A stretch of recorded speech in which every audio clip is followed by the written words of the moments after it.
नमस्कार, news point लेकर हाजिर हूं मैं राजीव। दोस्तों, इंडिया गठबंधन की लोकतंत्र और संविधान बचाने की लड़ाई अब और तेज होती दिखाई दे रही है।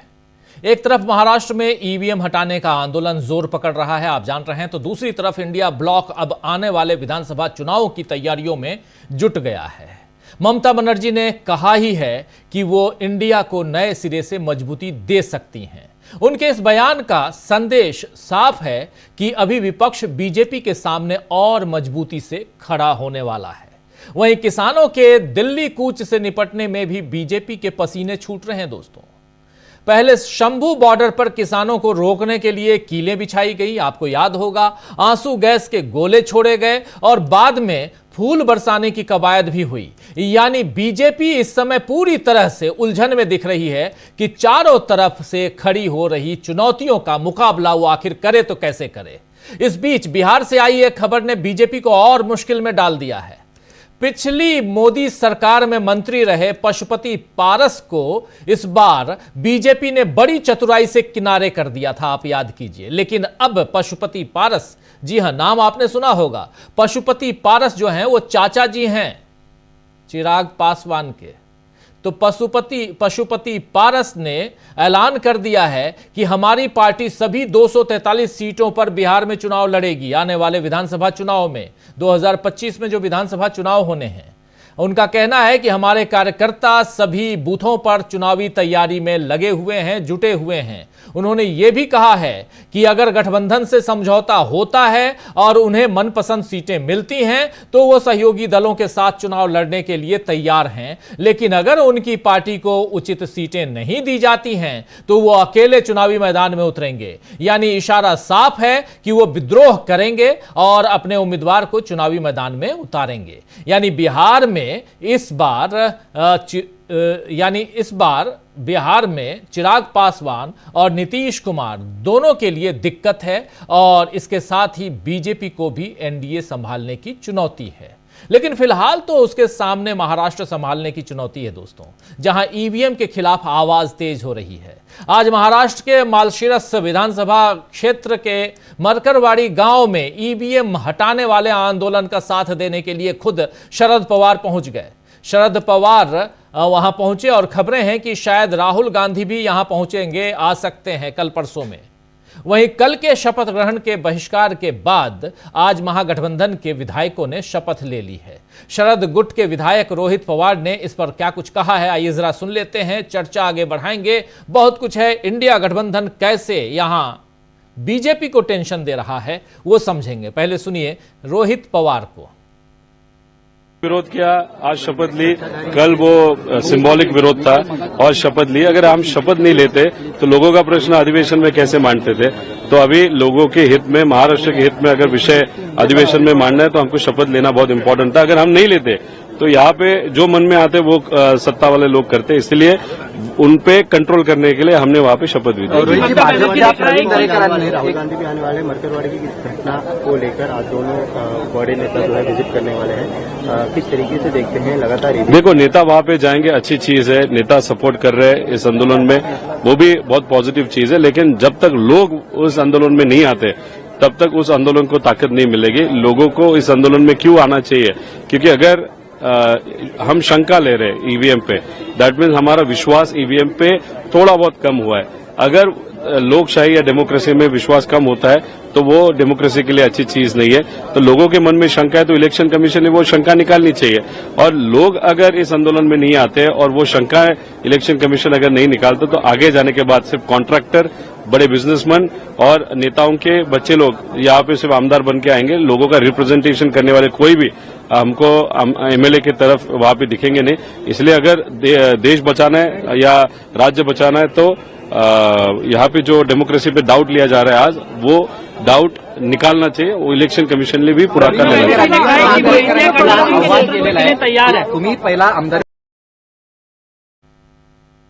तो रोहित पवार आप जानते हैं ये चुनाव लड़े थे और सीधी टक्कर दी थी इन्होंने अजीत पवार को, अपने चाचा को। ये डेमोक्रेसी कैसे बचाई जा सकती है योगेंद्र पवार ने दी थी, माफी चाहूंगा, बहुत महत्वपूर्ण बात यहां पे। लेकिन रोहित पवार कह रहे हैं, महाराष्ट्र कांग्रेस अध्यक्ष नाना पटोले ने भी आज ईवीएम के विरोध में उठ रही आवाजों को सुनने का आह्वान सरकार से किया है। नाना पटोले ने क्या कुछ कहा है, आइए जरा सुन लेते हैं। उसको कसा जा रहा है, तंज कसा जा रहा है उस पर कि केवल मीडिया में रहने के लिए इस तरीके की घटना विरोधियों को। देखो, हम मीडिया में रहने के लिए नहीं, हमने कल ही खुलासा किया था कि जनता की भावनाओं को हमने रखा है। महाराष्ट्र की जनता को आज भी लगती कि ये जो सरकार अभी बनी है, ये सरकार हमारे वोटों से नहीं बनी है, ये महाराष्ट्र की जनता की भावना है। अपोजिशन आज कुछ भी बोल रहे हैं, जो सत्ता में बैठे लोग हैं, सत्ता का मस्ती तो आया है, उनको लोकतंत्र का लेना देना नहीं है। और सबसे बड़ा तो आपने उनका जो वोट सेरेमनी हुई है मुख्यमंत्री की, तो उसमें गवर्नर का सबसे बड़ा रोल होता है। तो उनके बीजेपी के पार्टी का था वो प्रोग्राम, राज्याभिषेक था, वोट का कार्यक्रम नहीं था। तो क्या लोकतंत्र को ये लोग एक्सेप्ट करते हैं? क्यों उसके बारे में बात नहीं करते? तो मेरा कहना है कि राज्य की जनता की भावना है कि ये हमारे वोटों से सरकार नहीं आई है, वो गांव-गांव में ठहराव ले रहे हैं, माकपोल ले रहे हैं, उनकी भावनाओं को हमने रखा है। तो बीजेपी को हमारे पे तंज कसने का कोई अधिकार नहीं है, या जो सत्ता में बैठे हैं उनको तो जनता को जवाब देना है। जो सत्ता में बैठे वो ये कहते हैं कि हम किसानों के हित के फैसले लेते हैं, दूसरी तरफ लातूर और इसलिए तो सबसे ज्यादा सुसाइड किसानों की हुई है महाराष्ट्र में, इनके सरकार में सबसे ज्यादा आत्महत्या हुई है। इसलिए तो इन लोगों ने किसानों के लिए अच्छा काम किया है। 103 किसानों को कोर्ट की नोटिस दी गई है और जमीन खाली करने की बात की गई है। किस तरीके से देखते हैं इस घटना को? वो डिटेल मेरे पास नहीं है, डिटेल रहे तो हम उसके ऊपर बात कर सकते हैं। ममता बनर्जी ने कहा है कि महाविकास आघाड़ी का नेतृत्व करने को वो तैयार है। उसको लेकर भी कई सवाल खड़े किए जा रहे हैं। महाविकास आघाड़ी के पास कई चेहरे हैं, लेकिन कोई अब तक ठीक से नेतृत्व नहीं कर पा रहा है। राहुल गांधी पर भी सवाल। मेरा ये कहना है, ये दिल्ली लेवल की बात है, ये राज्य लेवल की बात नहीं है। दिल्ली पे इस पर चर्चा होगी। तो महाराष्ट्र के प्रदेश कांग्रेस अध्यक्ष यानी नाना पटोले जो बात यहां रख रहे थे, उनसे तमाम सवालों का जवाब मांगा गया और अपने वो जवाब दे रहे थे। आपने सुन लिया, देख लिया। आपको याद होगा कि कुछ दिनों पहले पुणे में बाबा आढब ने जो ईवीएम हटाने का आंदोलन चलाया था, उसमें भी साथ देने के लिए शरद पवार और उद्धव ठाकरे पहुंचे थे। और अब मरकरवाड़ी से लोकतंत्र बचाने की आवाज बुलंद हो रही है।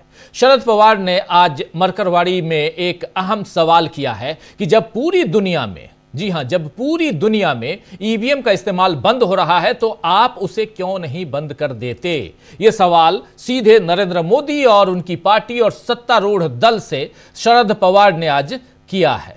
दिल्ली में बैठे लोग शरद पवार के इस सवाल का जवाब देंगे या नहीं देंगे ये तो पता नहीं, लेकिन इतना जरूर है कि महाराष्ट्र से खड़ा हो रहा यह नया आंदोलन आने वाले वक्त में बीजेपी की टेंशन बढ़ा सकता है। इस समय वैसे ही इंडिया गठबंधन के कारण बीजेपी की टेंशन बढ़ी हुई है। दरअसल कुछ दिनों पहले ममता बनर्जी ने कहा था कि वो इंडिया का नेतृत्व अच्छे से कर सकती हैं और कांग्रेस को इंडिया को मजबूत करने के लिए सोचना चाहिए।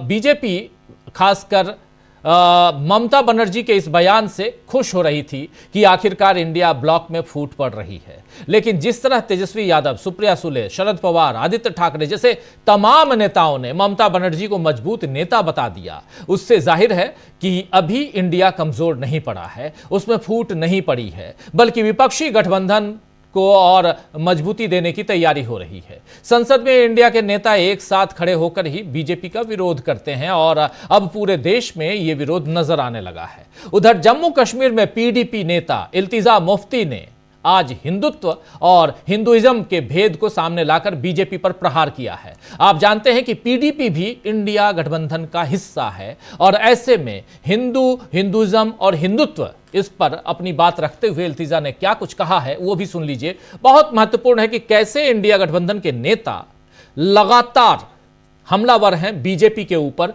सत्तारूढ़ दल के ऊपर, और बीजेपी यहां एक माहौल बनाने में लगी हुई है कि इंडिया गठबंधन में फूट है, खत्म हो रहा है। लेकिन पहले इल्तिजा को सुनिए। ट्वीट किया है हिंदुत्व के बारे में क्या कहेंगे, क्योंकि काफी इस पे रिएक्शन हो रहा है। देखिए, हिंदुत्व और हिंदुइज्म में बहुत फर्क है। हिंदुत्व वो नफरत वाली फिलॉसफी है जो सरवारकर यहाँ इंडिया में फैलाते थे इन द 40s, वे ही यूज्ड टू से कि हम यहाँ एक हेजेमनी एस्टैब्लिश करेंगे हिंदूज की, और वो फिलॉसफी ये कहती है कि India is only of the Hindus and for the Hindus. तो हिंदुत्व और हिंदुइज्म में बहुत अंतर है।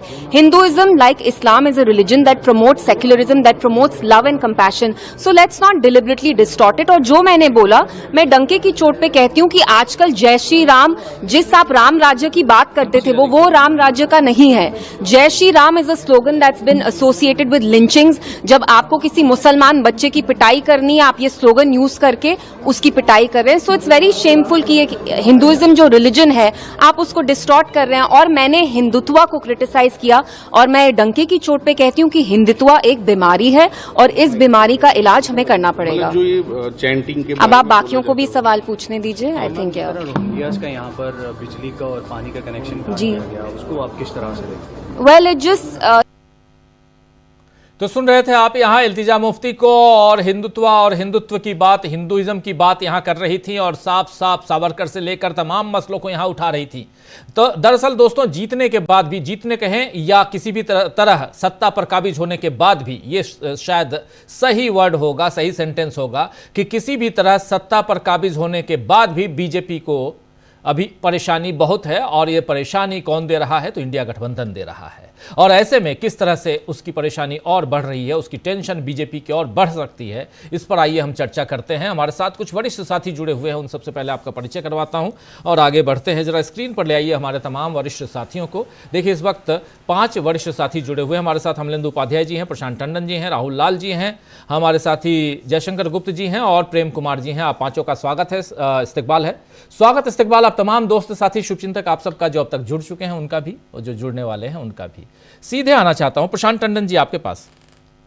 इल्तिजा की बात से शुरू करना चाहता हूं। इल्तिजा मुफ्ती जो बात कह रही हैं, बहुत पते की बात कह रही हैं और बहुत बार ये बातें हो चुकी हैं, लेकिन देखिए मुद्दे कैसे घूम फिर कर वहां आ रहे हैं जहां से बीजेपी को परेशानी होती है।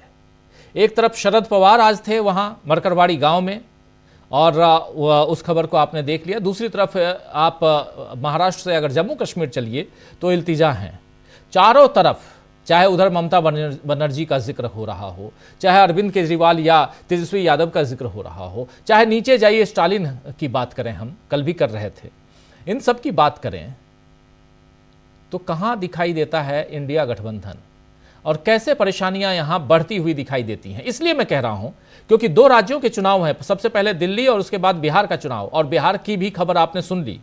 चाचा जी पशुपति पारस जो हैं वो नाराज हैं, होंगे भी, और चिराग पासवान भी अपनी नाराजगी समय समय पर दर्शाते रहते हैं, दिखाते रहते हैं।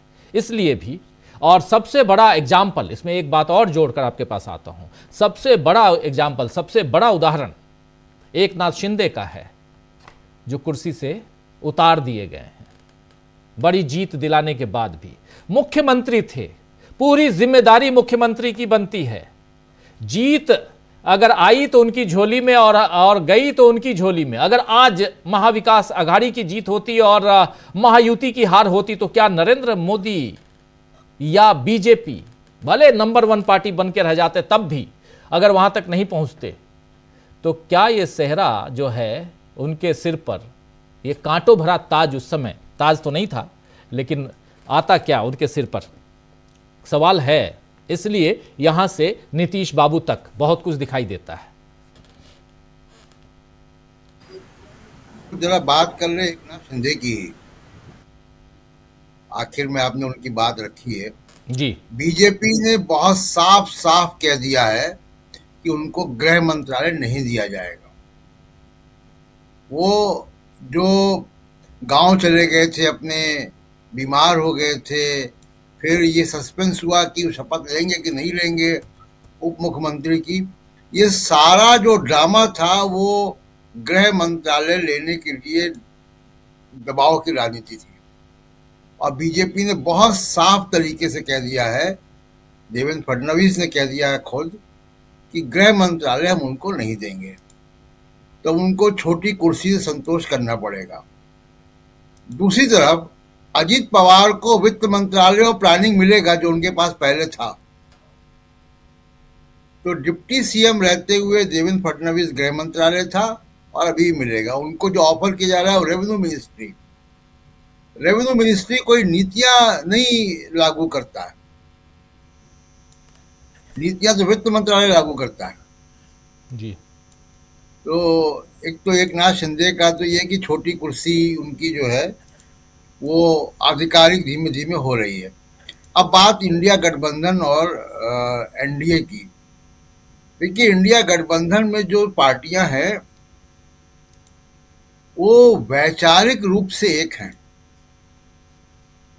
भले ही उसमें कुछ सीटों का तालमेल में कुछ बातें सुनाई दें, कुछ और बातें सुनाई दें, लेकिन क्या आपको कभी इंडिया गठबंधन के पार्टनर्स में बड़े स्तर पे मूल बातों पे वैचारिक मतभेद सुनाई दिया है? नहीं सुनाई दिया। ममता बनर्जी भी सेकुलर पॉलिटिक्स और इंक्लूसिव पॉलिटिक्स के लिए माने जाती हैं, उद्धव ठाकरे भी वही हैं, वही स्टालिन है, वही तेजस्वी यादव हैं, वही अखिलेश यादव हैं। अरविंद केजरीवाल भी बहुत मुखर नहीं है, लेकिन है तो वो बीजेपी के साथ तो बिल्कुल नहीं है वैचारिक रूप से। तो वैचारिक रूप से एकता तो देखिए इंडिया गठबंधन में है। क्या ये बात कोई एनडीए के लिए कह सकता है कि चंद्रबाबू नायडू, नीतीश कुमार उसी वैचारिक प्लेटफॉर्म के हैं जिस वैचारिक प्लेटफॉर्म की बीजेपी है? तो मूल बात तो यहाँ पे वैचारिक है। बाकी जो एकता दिखाई देती है वो सत्ता की एकता है। कल बीजेपी सत्ता में नहीं रहेगी, वो जो सत्ता में आएगा उसके साथ चले जाएंगे। क्या मणिपुर के मामले पे एनडीए की घटक दल की वही विचारधारा है जो बीजेपी की है? क्या मुसलमानों के बारे में यही विचारधारा है जो चंद्रबाबू नायडू की और नीतीश कुमार की जो बीजेपी की है? क्या संभल के मामले पे या अजमेर शरीफ के मामले में वो वैसे ही सोच रहे हैं जैसा बीजेपी सोचती है? तो एनडीए में दरार एनडीए में है। जो एकता है वो केवल कुर्सी की एकता है जी। मूल फर्क ये है, जबकि इंडिया गठबंधन में आपको वैचारिक एकता दिखाई देगी। एक बात। दूसरी बात देखिए, जो दिल्ली का मामला है, जो अभी इल्तिजा मुफ्ती बात कर रही थी, हिंदुत्व और हिंदुइज्म वाला, आपको ये बात अगले कुछ दिनों में अरविंद केजरीवाल करते हुए दिखाई देंगे, क्योंकि नफरत का सारा कारखाना अब दिल्ली आने वाला है जी। यहीं पे सड़कों पे अब नफरत फैलाई जाएगी दिल्ली में। पूरी फैक्ट्री उठा के लाने वाले हैं। पूरी फैक्ट्री आने वाली है जी। पूरी नफरत का कारखाना अब दिल्ली में खुलने वाली, नफरत की दुकान जी। यहीं पे सब कुछ झंडे, बैनर, नारे, लिंचिंग, मारपीटें मुस्लिम इलाकों में, ये सब कुछ अभी होना शुरू हो जाएगा और ध्रुवीकरण की कोशिश की जाएगी। अभी दिल्ली की जनता को तय करना है कि उनको क्या करना है। उनको अपनी बेसिक एमिनिटीज जो है वो लेते रहनी है या नफरत पे वोट देना, ये दिल्ली की जनता तय करेगी। लेकिन अरविंद केजरीवाल को इस नफरत से मुकाबला करना पड़ेगा और वही भाषा बोलनी पड़ेगी जो इल्तिजा मुफ्ती बोल रही हैं। अगले कुछ दिनों में ये होता हुआ देखेंगे जी राजीव जी। बिल्कुल बिल्कुल, आप सही कह रहे हैं। अगले कुछ दिनों में बहुत कुछ हम देखने वाले हैं। इंडिया गठबंधन कैसे चुनौतियां पेश कर रहा है? क्या इंडिया गठबंधन बिखर गया है? क्या इंडिया गठबंधन में फूट है, या इंडिया गठबंधन यहां बहुत संजीदगी के साथ चुनौतियां पेश कर रहा है? जरा आना चाहता हूं प्रेम कुमार जी आपके पास, कैसे देखते हैं आप? जी शुक्रिया राजीव जी। देखिए, इंडिया गठबंधन में लीडरशिप जो औपचारिक होती है वो नहीं है, ये बात तो सच है कि इंडिया गठबंधन का एक संयोजक होना चाहिए। और जब कभी भी लीडरशिप तय होता है तो एक अंतर्द्वंद, एक स्पर्धा, एक अंदर खाने भी एक लॉबिंग होती है। और ये कोई भी गठबंधन रहा हो, कभी भी वो होता है।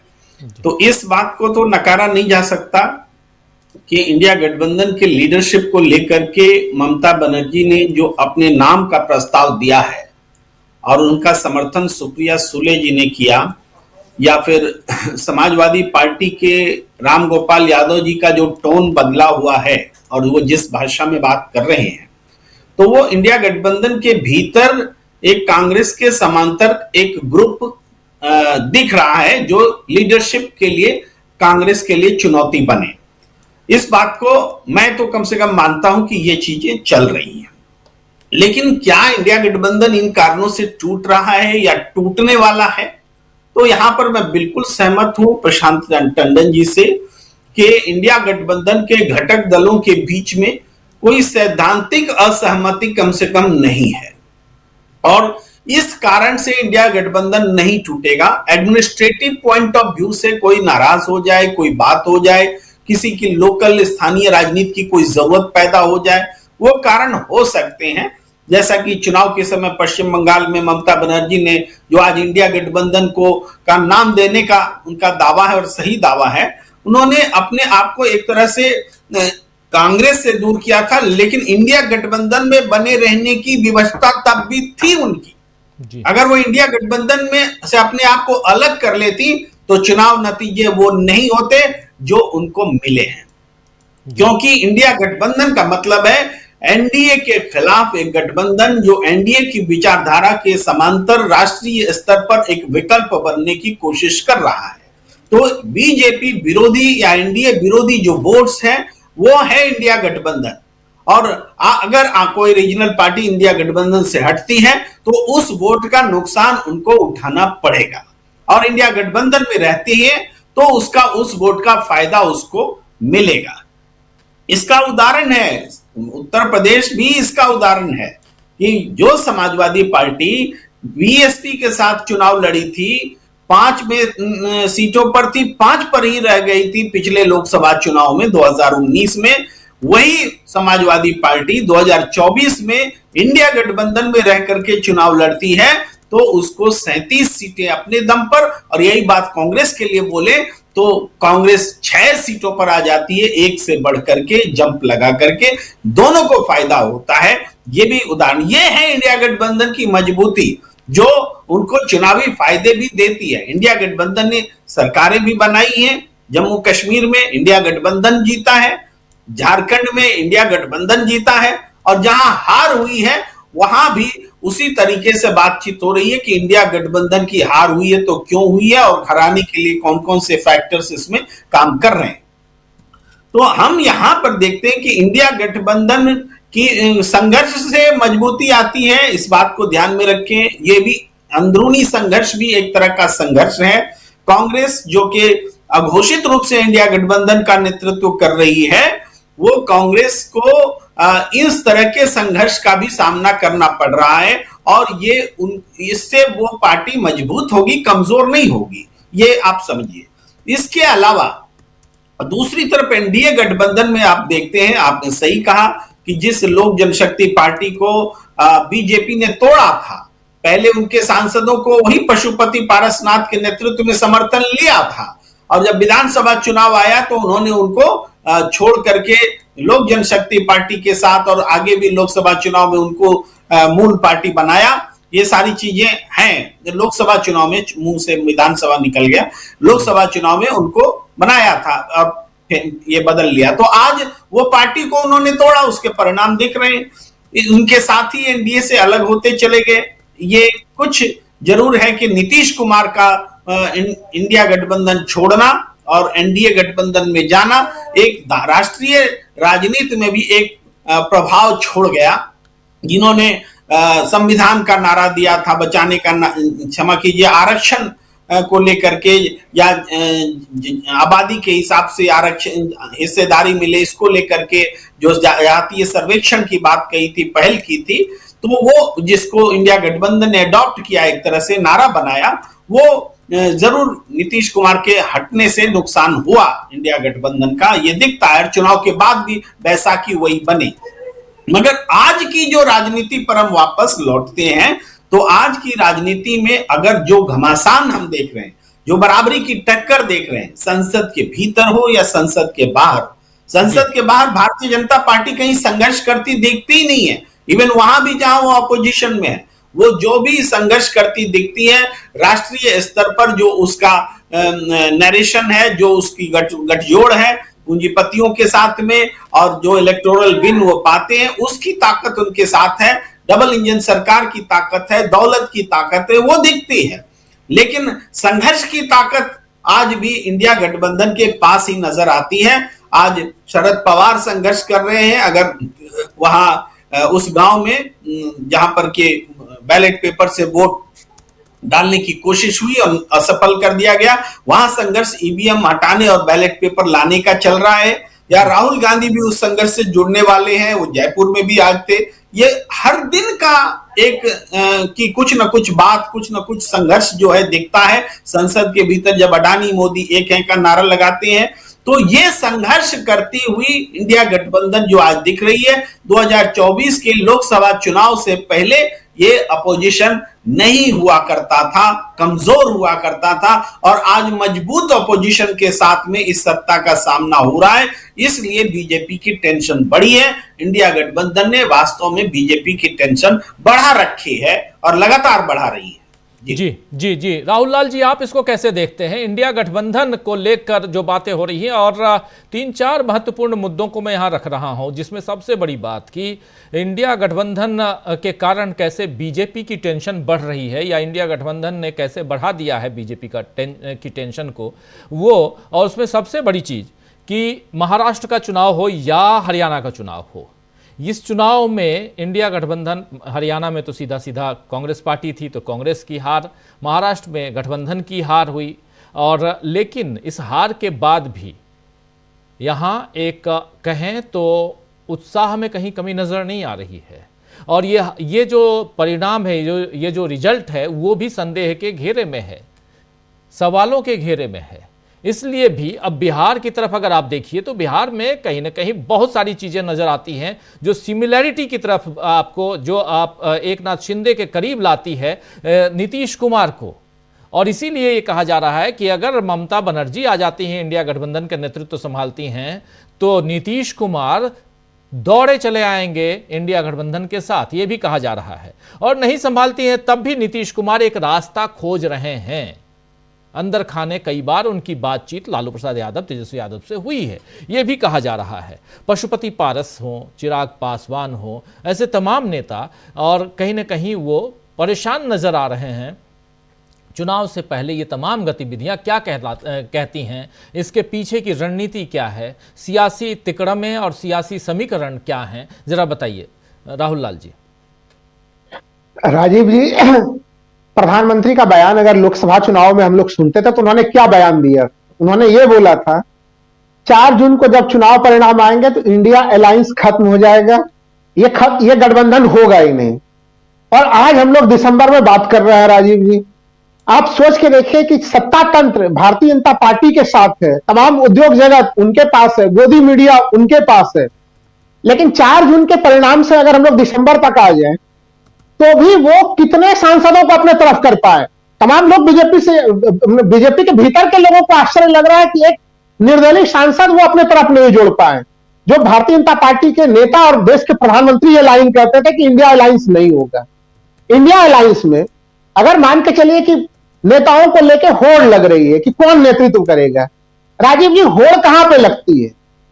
कोई सूखे जगह पे जहां पे कि कोई जिसका भी कोई मतलब नहीं हो, जिसकी कोई प्रासंगिकता नहीं हो, वहां पे क्या कोई होड़ लगने की कोई संभावना होती है उसमें? आज के समय में अगर मैं देखूं तो भारत में जनमानस का समर्थन, चुनाव में हार जीत जो भी चीजें हो रही है, लेकिन जो कहते हैं कि जो एक लोकप्रिय जनमत जो चीजें दिख रही है, जो हम लोग आंखों से देखते हैं, वो लोकप्रिय जनमत सीधे सीधे इंडिया अलायंस के साथ खड़ा है।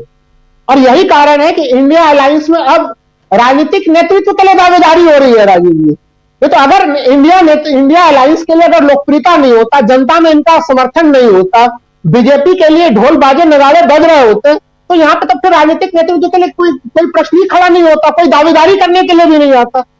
तो ये भारतीय जनता पार्टी के लिए एक टेंशन की बात है कि कहीं कहीं इंडिया अलायंस है और डंके के चोट पे काफी मजबूती से कायम है, नंबर 1।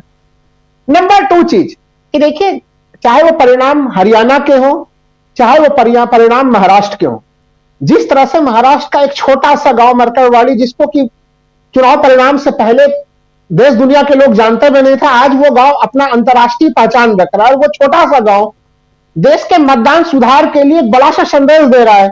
आज शरद पवार जा रहे हैं वहां पे, राहुल गांधी जाने की योजना बना रहे हैं। यह दिखा रहा है कि एक तो जनमानस किस रूप में है। बीजेपी लगातार आरोप लगाती है राजीव जी कि जो जहां हार जाते हैं वहां पे आप सवाल खड़े करते हैं। क्या मरकरवाड़ी में इंडिया अलायंस हारी थी? अरे वो तो जीती थी, लेकिन फिर भी वो लड़ रही है।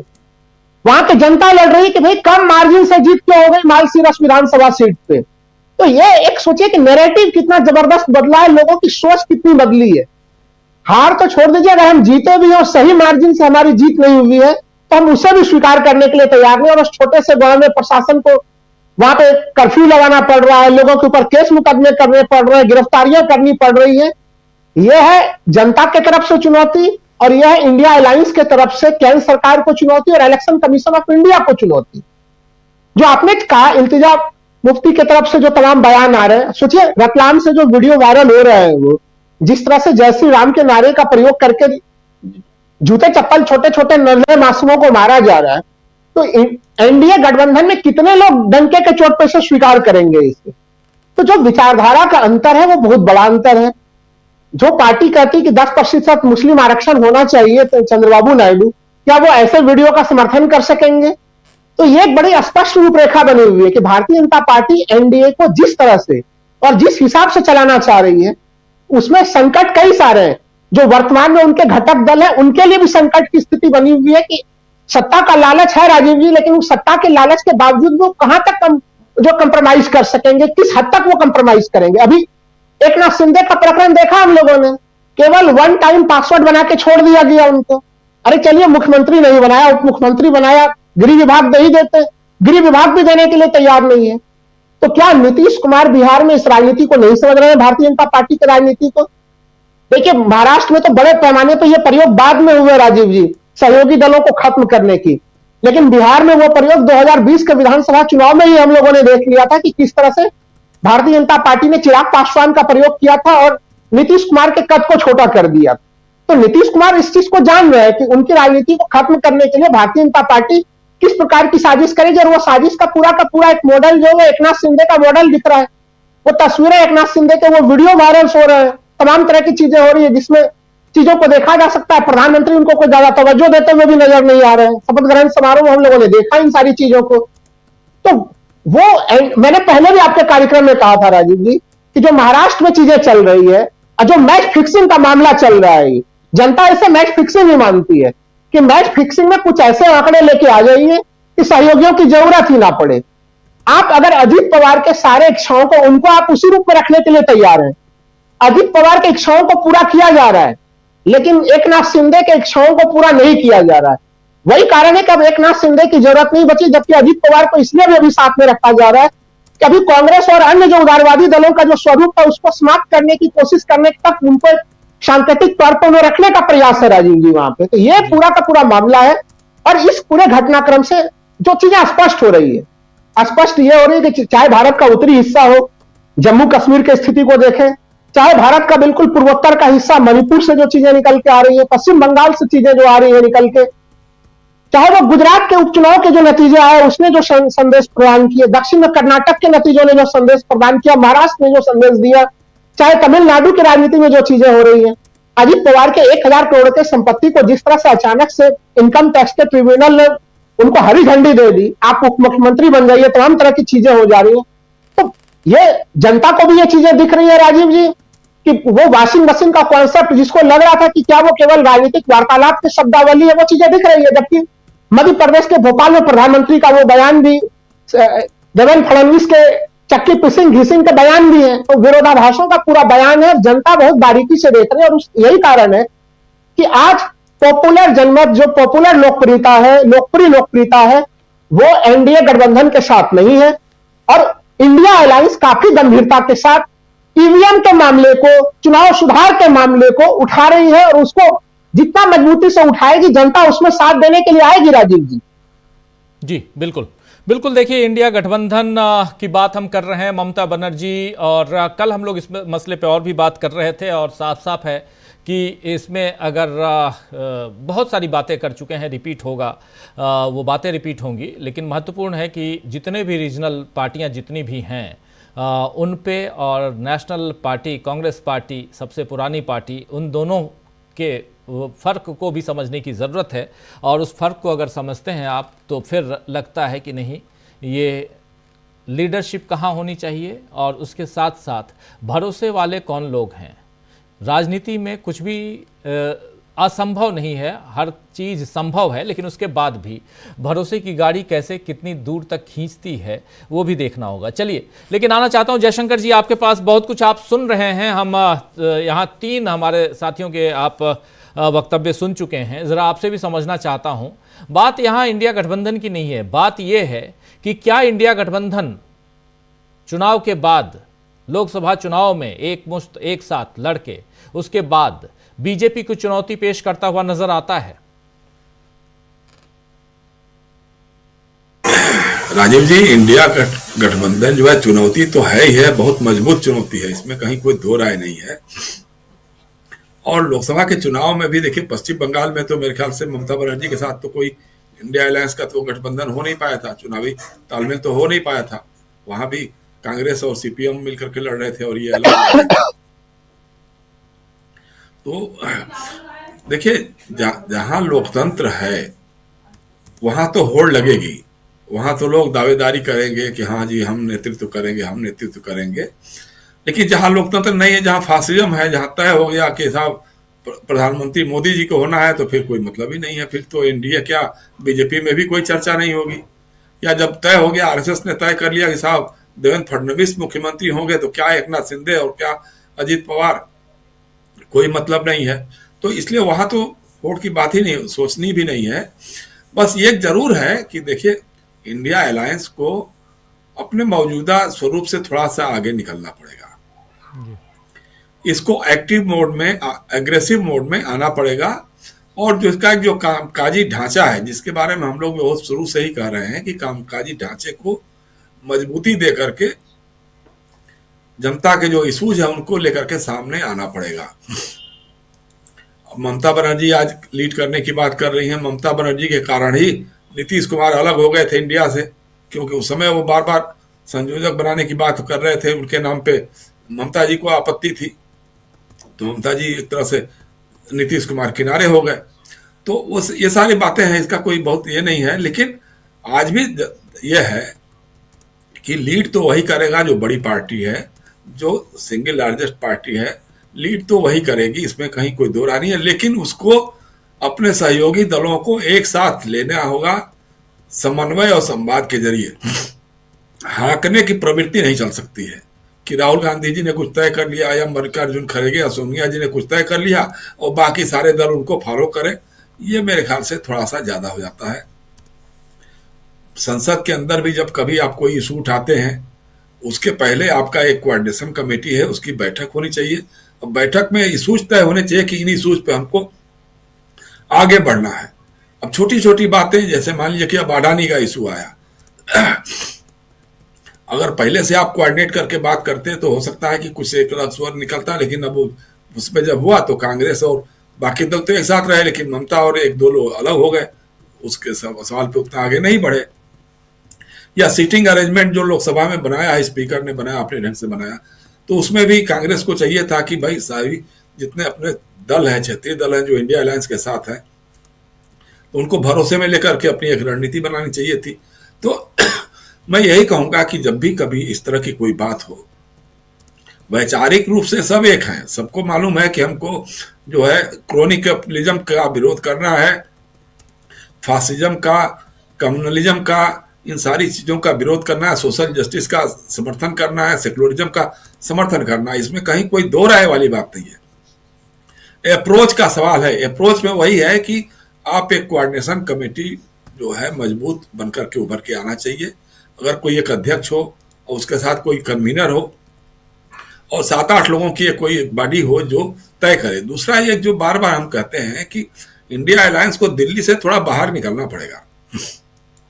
आपको बंबई में, कलकत्ता में, भोपाल में, जयपुर में, चेन्नई में, बेंगलुरु में, हैदराबाद में, पटना में, इन सारे शहरों में इंडिया अलायंस के नाम से, इंडिया के बैनर के नीचे तमाम इसके जितने बड़े नेता हैं, मुख्यमंत्री हैं, अपने इस सूझ को लेकर के सामने आना होगा और जनता को मैसेज देना होगा कि भाई देखो, लोकतंत्र के नाम पे इस समय किस तरह का खिलवाड़ हो रहा है और इसको बचाने के लिए, लोकतंत्र को बचाने के लिए हम लोग एकजुट हैं, एकजुट रहेंगे, एकजुट होकर लड़ाई लड़ेंगे। दूसरी बात, जैसे संसद में भी जैसे मान लीजिए कभी गतिरोध हो रहा हो, हल्लागामा हो रहा है, तो सरकार तो ये उसके पास चूंकि मीडिया है तो मीडिया के जरिए वो बता देती है कि साहब देखिए ये लोग संसद को चलने ही नहीं देना चाहते हैं। लेकिन उस समय विपक्ष की और जो इंडिया की खास तौर से भूमिका होनी चाहिए कि बाहर निकल करके लोगों को बताएं कि भाई देखिए हमारे ये इशूज हैं, इस इशूज पे हम बात करना चाहते थे लेकिन हमको बात करने का मौका नहीं दिया जा रहा है। और संसद को या लोकसभा हो चाहे राज्यसभा हो, उसको चलाने की जिम्मेदारी विपक्ष की नहीं होती है, सत्ता पक्ष की होती है। उसको एक कोऑर्डिनेशन के साथ संसद को चलाना चाहिए और विपक्ष को भी उतना ही मौका, उतना ही समय देना चाहिए कि वो अपनी बात को रखे, अपने मुद्दों को सामने रख सके। तो लेकिन ये हो नहीं रहा है। तो इस पे कहीं ना कहीं एक बार इंडिया अलायंस के लोग, जितने भी इसके लोग हैं, और दूसरा ये कि इंडिया अलायंस को अपना बढ़ाना पड़ेगा, थोड़ा सा विस्तार करना होगा और घटक दल उसमें जुड़े हैं। जैसे मान लीजिए अब छोटी छोटी बातें हैं, महाराष्ट्र में ही है, अब शिवसेना ने कोई एक बयान दे दिया, उस पर समाजवादी पार्टी ने कह दिया कि हम महाविकास अघाड़ी से अलग हो जाएंगे। हालांकि चुनाव में भी कोई तालमेल उनके साथ नहीं हो पाया था। तो ऐसी कोशिश होनी चाहिए आपस में, हर बात पे कभी भी कोई इस तरह का जो इशूज आता है तो उसमें आपस में राय मशविरा करके एक आम राय कायम करने के बाद अपनी रणनीति के साथ इंडिया अलायंस को आगे बढ़ना होगा। जहां तक एकनाथ शिंदे जी का मामला है तो देखिए, भाजपा के साथ तो दो तीन चीजें बहुत क्लियर हैं, सटोगे तो कटोगे। जैसे उन्होंने एक नारा दिया ना कि बटोगे तो कटोगे, यहाँ यह कि जो आपके साथ इनके साथ सटता है उसको कटना ही कटना है। अकाली दल को देख लीजिए, नवीन पटनायक हैं, जगन मोहन रेड्डी हैं, लोक जनशक्ति पार्टी है, तमाम ऐसे दल हैं, तमाम ऐसे नेता हैं। यूज एंड थ्रो, जब तक आपका इस्तेमाल है तब तक आप हमारे साथ हैं, हमारे काम के हैं। इस्तेमाल नहीं है तो फिर आप जाइए अपने रास्ते, हम अपना रास्ता बना लेंगे। दूसरा ये कि जब भी इनकी साझा सरकारें इनके नेतृत्व में बनती हैं, इनकी लीडरशिप होती है वहां पे, तो कभी भी ये होम मिनिस्ट्री नहीं छोड़ सकते हैं, क्योंकि होम के जरिए इंटेलिजेंस और पुलिस में भर्ती जितनी होगी वो सारे अपने लोगों को रखवाएंगे। एजुकेशन विभाग जो भी, शिक्षा मंत्रालय नहीं छोड़ना चाहते हैं, क्योंकि शिक्षा के जरिए जितना आरएसएस के प्रचारक हैं, जो भी स्वयंसेवक हैं, उनको सारा घुसा करके रखेंगे। यूनिवर्सिटी से लेकर के कॉलेजों और स्कूलों में भर्ती कराएंगे। केंद्र में आएंगे तो देखिए, उस समय 77 से लेकर के आज तक सूचना प्रसारण मंत्रालय हमारे पास होना चाहिए, ताकि मीडिया में अपने संघ के लोगों को, जितने चड्डी छाप लोग हैं, उनको वो घुसा सके, सरकारी मीडिया में भी और प्राइवेट मीडिया में भी। अब उस समय तो चूंकि चैनल वगैरह उतना नहीं थे, लेकिन उस समय जो दूरदर्शन में, आकाशवाणी में जो भर्तियां हुई या अखबारों में हुई, या जो सब बड़े पदों पे हैं, कुछ तो अब रिटायर भी होने लग गए हैं, तो ये काम वो लोग बहुत ईकर के साथ करते हैं। तो अब एकनाथ शिंदे जी की कोई खास उपयोगिता नहीं है। मान लीजिए अगर एकनाथ शिंदे हट भी जाते हैं तो अजित पवार और बीजेपी मिलकर सरकार चला लेगी। अगर अजित पवार भी हट जाते हैं तो 10-12 एमएलए या इन दोनों पार्टियों को तोड़ करके सरकार चलाने में बीजेपी को कोई प्रॉब्लम नहीं होगी। तो इसलिए अब उनके रहमो करम पर ही शिंदे और अजित पवार को राजनीति करनी है महाराष्ट्र में, इसमें कोई दो राय नहीं है जी। दूसरी जो सबसे चिंताजनक बात है राजीव जी, जो महाराष्ट्र में मरकजबाड़ी में जो हो रहा था, जो बैलेट पेपर से चुनाव कराने की कोशिश की गई, हम बार बार कहते हैं कि कहीं ना कहीं चुनाव आयोग डरा हुआ है कि उसने जो धांधली की है, उसने जो बेईमानी की है, उसके प्रमाण न निकल के आए। अगर वो तटस्थ होता, अगर वो स्वतंत्र होता और अगर उसमें ताव होता तो भाई कहता ठीक है, आप करा के देख लीजिए, उसमें क्या दिक्कत है। एक आना चाहिए एक सबूत, एक उस गांव का जो बैलेट पेपर से आ रहा है और जैसे वो ईवीएम से आया, उसमें तालमेल कर लेते हैं। या कोई अगर कह रहा है कि हम हैक करके दिखा देंगे इलेक्ट्रिक वोटिंग मशीन को, तो उसको भी मौका देना चाहिए। हाँ भाई आ जाओ, चलो तुम्हारे लिए हम मंच दे रहे हैं, तुम इधर उधर क्यों करोगे, हमारे पास करो, प्रूव करो। अगर नहीं प्रूव करता है तो एक बार सबके सामने साफ हो जाएगा। लेकिन उसको भी आप उसके खिलाफ एफआईआर कर देते हैं उस गांव में आप पूरा कर्फ्यू ऐसा माहौल बना देते हैं जैसा लग रहा है कि कोई बहुत बड़ा आतंकवादी गिरोह बैठ करके वहां कोई आतंकवादी गतिविधि को अंजाम देने में लगा हुआ है। तो ये सारी चीजें कहीं ना कहीं चुनाव आयोग और इनके प्रति संदेह की बात को बढ़ावा देता है, इसमें कहीं कोई दो राय नहीं है। तो इंडिया अलायंस लेकिन अच्छा है, शरद पवार जिस तरह से एक्टिव मोड में आ गए हैं, या उद्धव ठाकरे भी एक्टिव मोड में है, ममता भी अगर सामने आना चाहती हैं तो अपने इशूज को लेकर के, लेकिन वही है कि एक साथ मिल करके, ऐसा ना हो कि आप अलग से कोई कलकत्ता से बयान दे रहा है, कोई मुंबई से दे रहा है, कोई दिल्ली से दे रहा हो, तो एक कोऑर्डिनेशन जरूर होना चाहिए किसी लेवल पे। और आज तो सूचना क्रांति का जमाना है, आप ग्रुप्स में बात कर सकते हैं, आपस में मीटिंग कर सकते हैं, मीटिंग तय करके सामने आ सकते हैं। तो सही बात यह है कि इंडिया अलायंस के प्रति जनता में आकर्षण है, जनता समझती है कि यही अलायंस जो है संविधान को बचाने का, लोकतंत्र को बचाने की लड़ाई यही अलायंस लड़ सकता है। और चाहे संसद हो या चाहे सड़क पर, इस बात को दिखाना होगा इनके अपोजिशन के लोगों को भी, इंडिया अलायंस के लोगों को भी, जनता के विश्वास पे खरा उतरना होगा। ये मेरा कहना है कि आपस में एक तो एकजुटता हो, समन्वय हो, संवाद हो, और उसके बाद एकजुट रणनीति सामने आए तो मेरे ख्याल से खलबलाहट तो है ही है भाजपा के खेमे में, या मोदी जी अंदर से तो जरूर रहते हैं। जिस तरह से वो राहुल गांधी के बारे में कमेंट करते हैं या ये सब करने की कोशिश करते हैं, वो उससे लगता है कि कहीं ना कहीं डरे हुए तो हैं। अब उसी डर को जनता के साथ जो सकारात्मक सोच डेवलप हो जाए कि जनता समझ जाए कि हाँ ये अलायंस या ये नेता ये इन लोगों को पटखनी दे सकता है, अगर ये भरोसा कायम हो जाए तो फिर कोई बात ही नहीं है। जी राजीव जी, बिल्कुल बिल्कुल आप सही कह रहे हैं। यहाँ अलग अलग पहलुओं को हम टटोलने की कोशिश कर रहे हैं। इंडिया गठबंधन की जहाँ तक बात है, इंडिया गठबंधन से बाहर निकलिए, इसलिए भी क्योंकि लोकल इश्यूज के हिसाब से लोकल जो चुनाव हो रहे हैं उसमें सबके अपने अपने विचार, और जैसे अगर आज की तारीख में वेस्ट बंगाल में चुनाव हो, पश्चिम बंगाल में चुनाव अगर हो, तो क्या कांग्रेस और तृणमूल कांग्रेस साथ लड़ेंगे चुनाव? ये बहुत बड़ा सवाल है। तो इसलिए इश्यूज वैसे हैं जहाँ पे हम जब नेशनल लेवल की बात करें तो वहाँ पर ये तमाम दल एक साथ नज़र आने चाहिए और वहाँ पर सबके इश्यूज एक साथ उन इश्यूज पे सब एक साथ खरे उतरें, ये भी रहना चाहिए। लेकिन आज की तारीख में जब हम चुनावों की गतिविधियों को देखते हैं, मरकरवाड़ी की बात हम कर रहे हैं, वहाँ अगर देखिए शरद पवार पहुँचते हैं, राहुल गांधी भी पहुँचने वाले हैं, ऐसी खबरें आ रही हैं। इन सब को देखा जाए तो एक सबसे बड़ा इशू जो है वो है चुनावी धांधली, और चुनावों में जो धांधली है उसके लिए इंडिया गठबंधन क्या एकजुट है, ये भी एक सवाल है। जरा ये समझना चाहता हूँ अमलेंदु उपाध्याय जी, चुनाव की धांधली पर, क्योंकि एक बहुत बड़ा इशू है और इस देखिए 2-3 मसले बहुत इंपॉर्टेंट हैं। एक, राहुल गांधी लगातार अदानी का नाम लेते हैं, अदानी का इशू भी है एक बड़ा, और इस पे इंडिया गठबंधन कितना एकजुट है ये सवाल भी उठता है। ममता बनर्जी अदानी के मसले पे कितनी बार बोलती हैं, अदानी का नाम अमेरिका में आता है, कितनी बार ममता बनर्जी का बयान आया, कितनी बार अखिलेश यादव का बयान आया, कितनी बार तेजस्वी यादव का बयान आया, स्टालिन का बयान आया, अरविंद केजरीवाल का बयान आया, वो देखें, और कांग्रेस पार्टी की तरफ से कितनी बार बयान आया वो भी देखा जाए। उसी तरह ये जो इशू है, आज आदित्य ठाकरे हो या उद्धव ठाकरे हो, ये तमाम नेता आज जब महाराष्ट्र की बात है तो ये बात कर रहे हैं, लेकिन यही बात अगर उत्तर प्रदेश की हो तो क्या ये तमाम नेता बात करेंगे? अगर करते हैं तो इंडिया गठबंधन मजबूत है, माना जाए अमलेंदु उपाध्याय जी। और इस इशू में इंडिया गठबंधन को एक साथ एकजुट क्यों नहीं खड़ा रहना चाहिए? बिल्कुल राजीव जी, इस मसले पर मुझे लगता है कि इंडिया गठबंधन एकजुट है, उस पर खड़े भी रहना चाहिए। और आपको याद होगा कि जब उत्तर प्रदेश का चुनाव हुआ था, प्रदेश के चुनाव के बाद जब ईवीएम को लेकर आरोप लगाए थे तो उसके समर्थन में सबसे पहले ममता बनर्जी का ही बयान आया था और ये कहा था कि जबरदस्ती चुनाव हरवाया गया। ममता बनर्जी ने ये बात कही थी। और अब आज जब महाराष्ट्र में चीजें आ रही हैं या हरियाणा में चीजें आ रही हैं तो ईवीएम को लेकर लगातार सवाल उठ रहे हैं, और इस पर सभी घटक दल जो है इंडिया के, वो इस पर निश्चित तौर पर एकजुट दिखाई पड़ रहे हैं और चुनाव को घेर रहे हैं।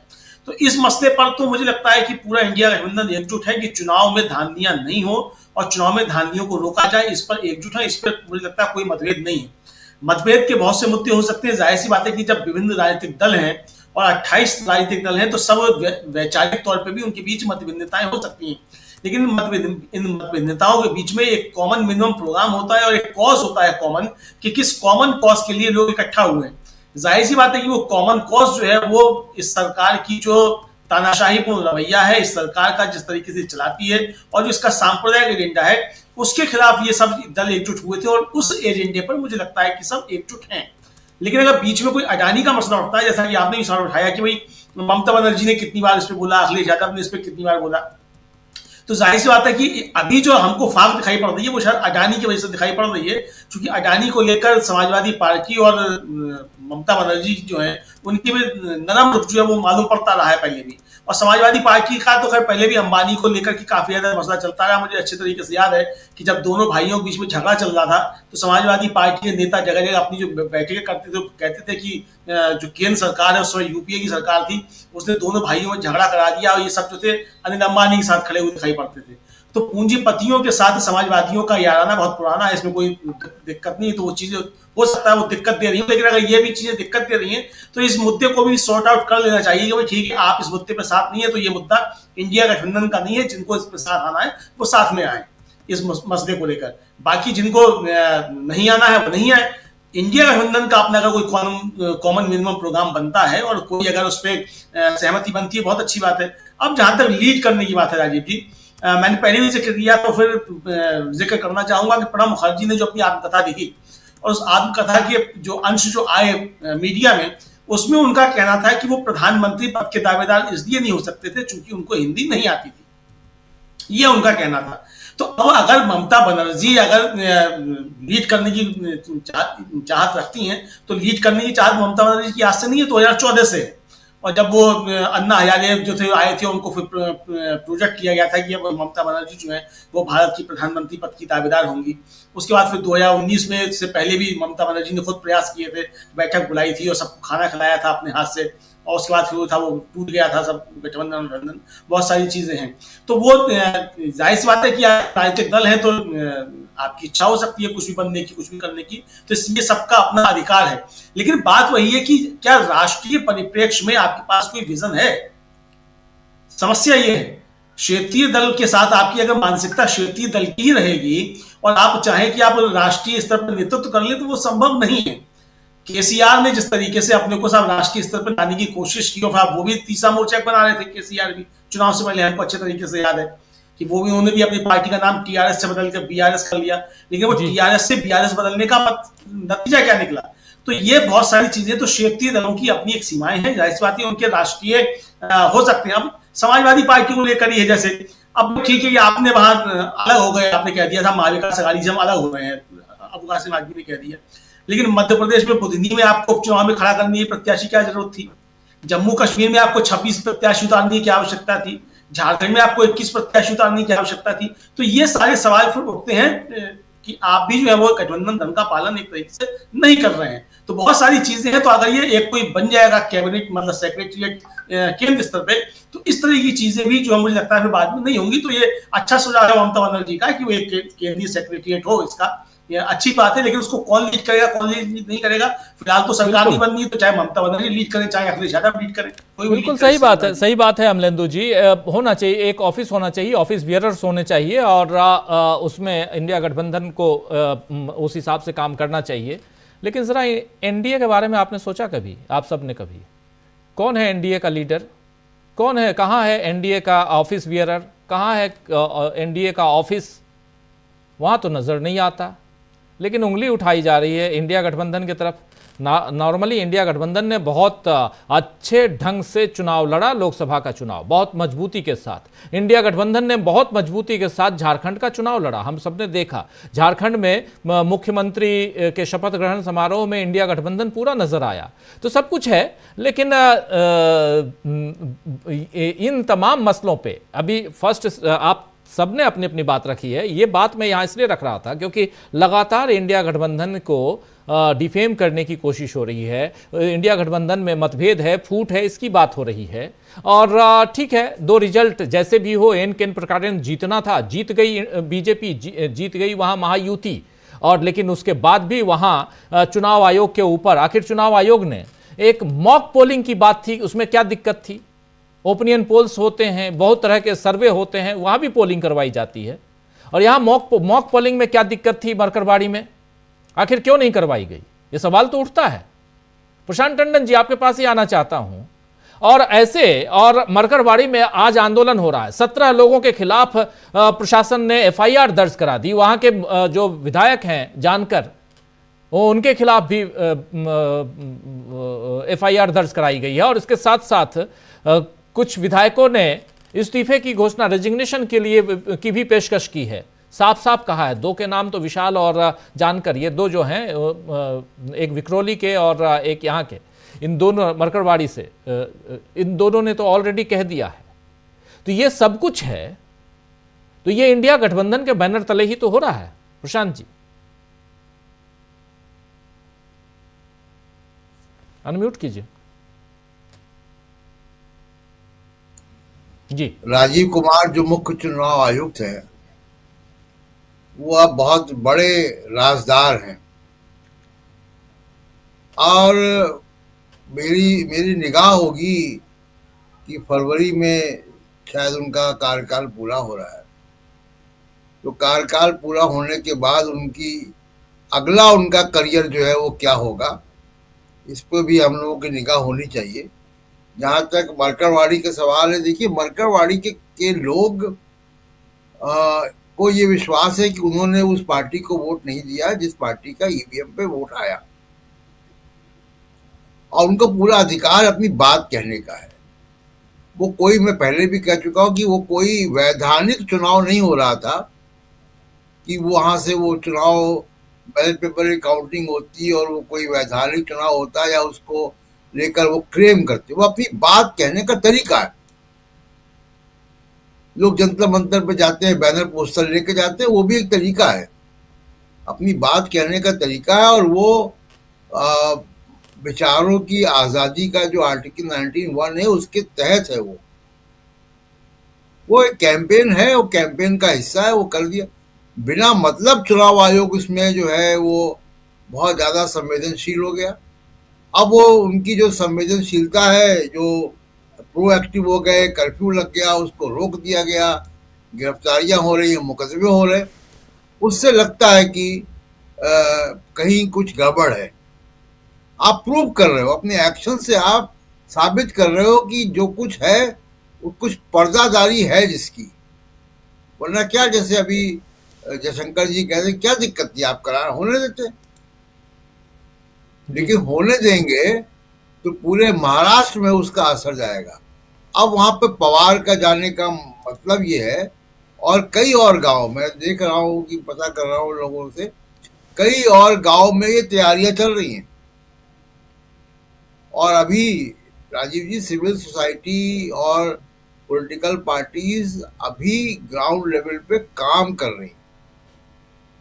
चुनाव के नतीजों को ठीक से चुनौती दी जाएगी जी, कानूनी तौर से भी और जनता के सामने जाकर भी। और ये इस चुनाव आयोग की पोल पट्टी खोलनी पड़ेगी, वरना ये नॉर्थ कोरिया जैसे चुनाव होते रहेंगे। कोई विपक्ष कभी जीतेगा ही नहीं, कभी कहीं भी कोई भी पॉलिटिकल पार्टी वो जीतेगी नहीं। दूसरी तरफ जो मैं पहले बात कर रहा था कि आज देखिए किसानों का जत्था वहां से चला है, फिर हरियाणा पे सब्बू बॉर्डर पे किसानों को रोका जा रहा है, आंसू गैस छोड़ी जा रही है, कुछ और हो रहा है, फिर ये सब शुरू हो गया। और किसानों का आप देखिए कि मोदी जी ने खुद कहा था, टीवी में आकर कहा था, राष्ट्र के नाम संदेश में कहा था कि तपस्या में कुछ कमी रह गई, तो तपस्या में जो कमी रह गई थी पूरी कीजिए। आप एमएसपी का कानून बनाइए। एमएसपी का कानून क्यों किसान मांग रहे हैं?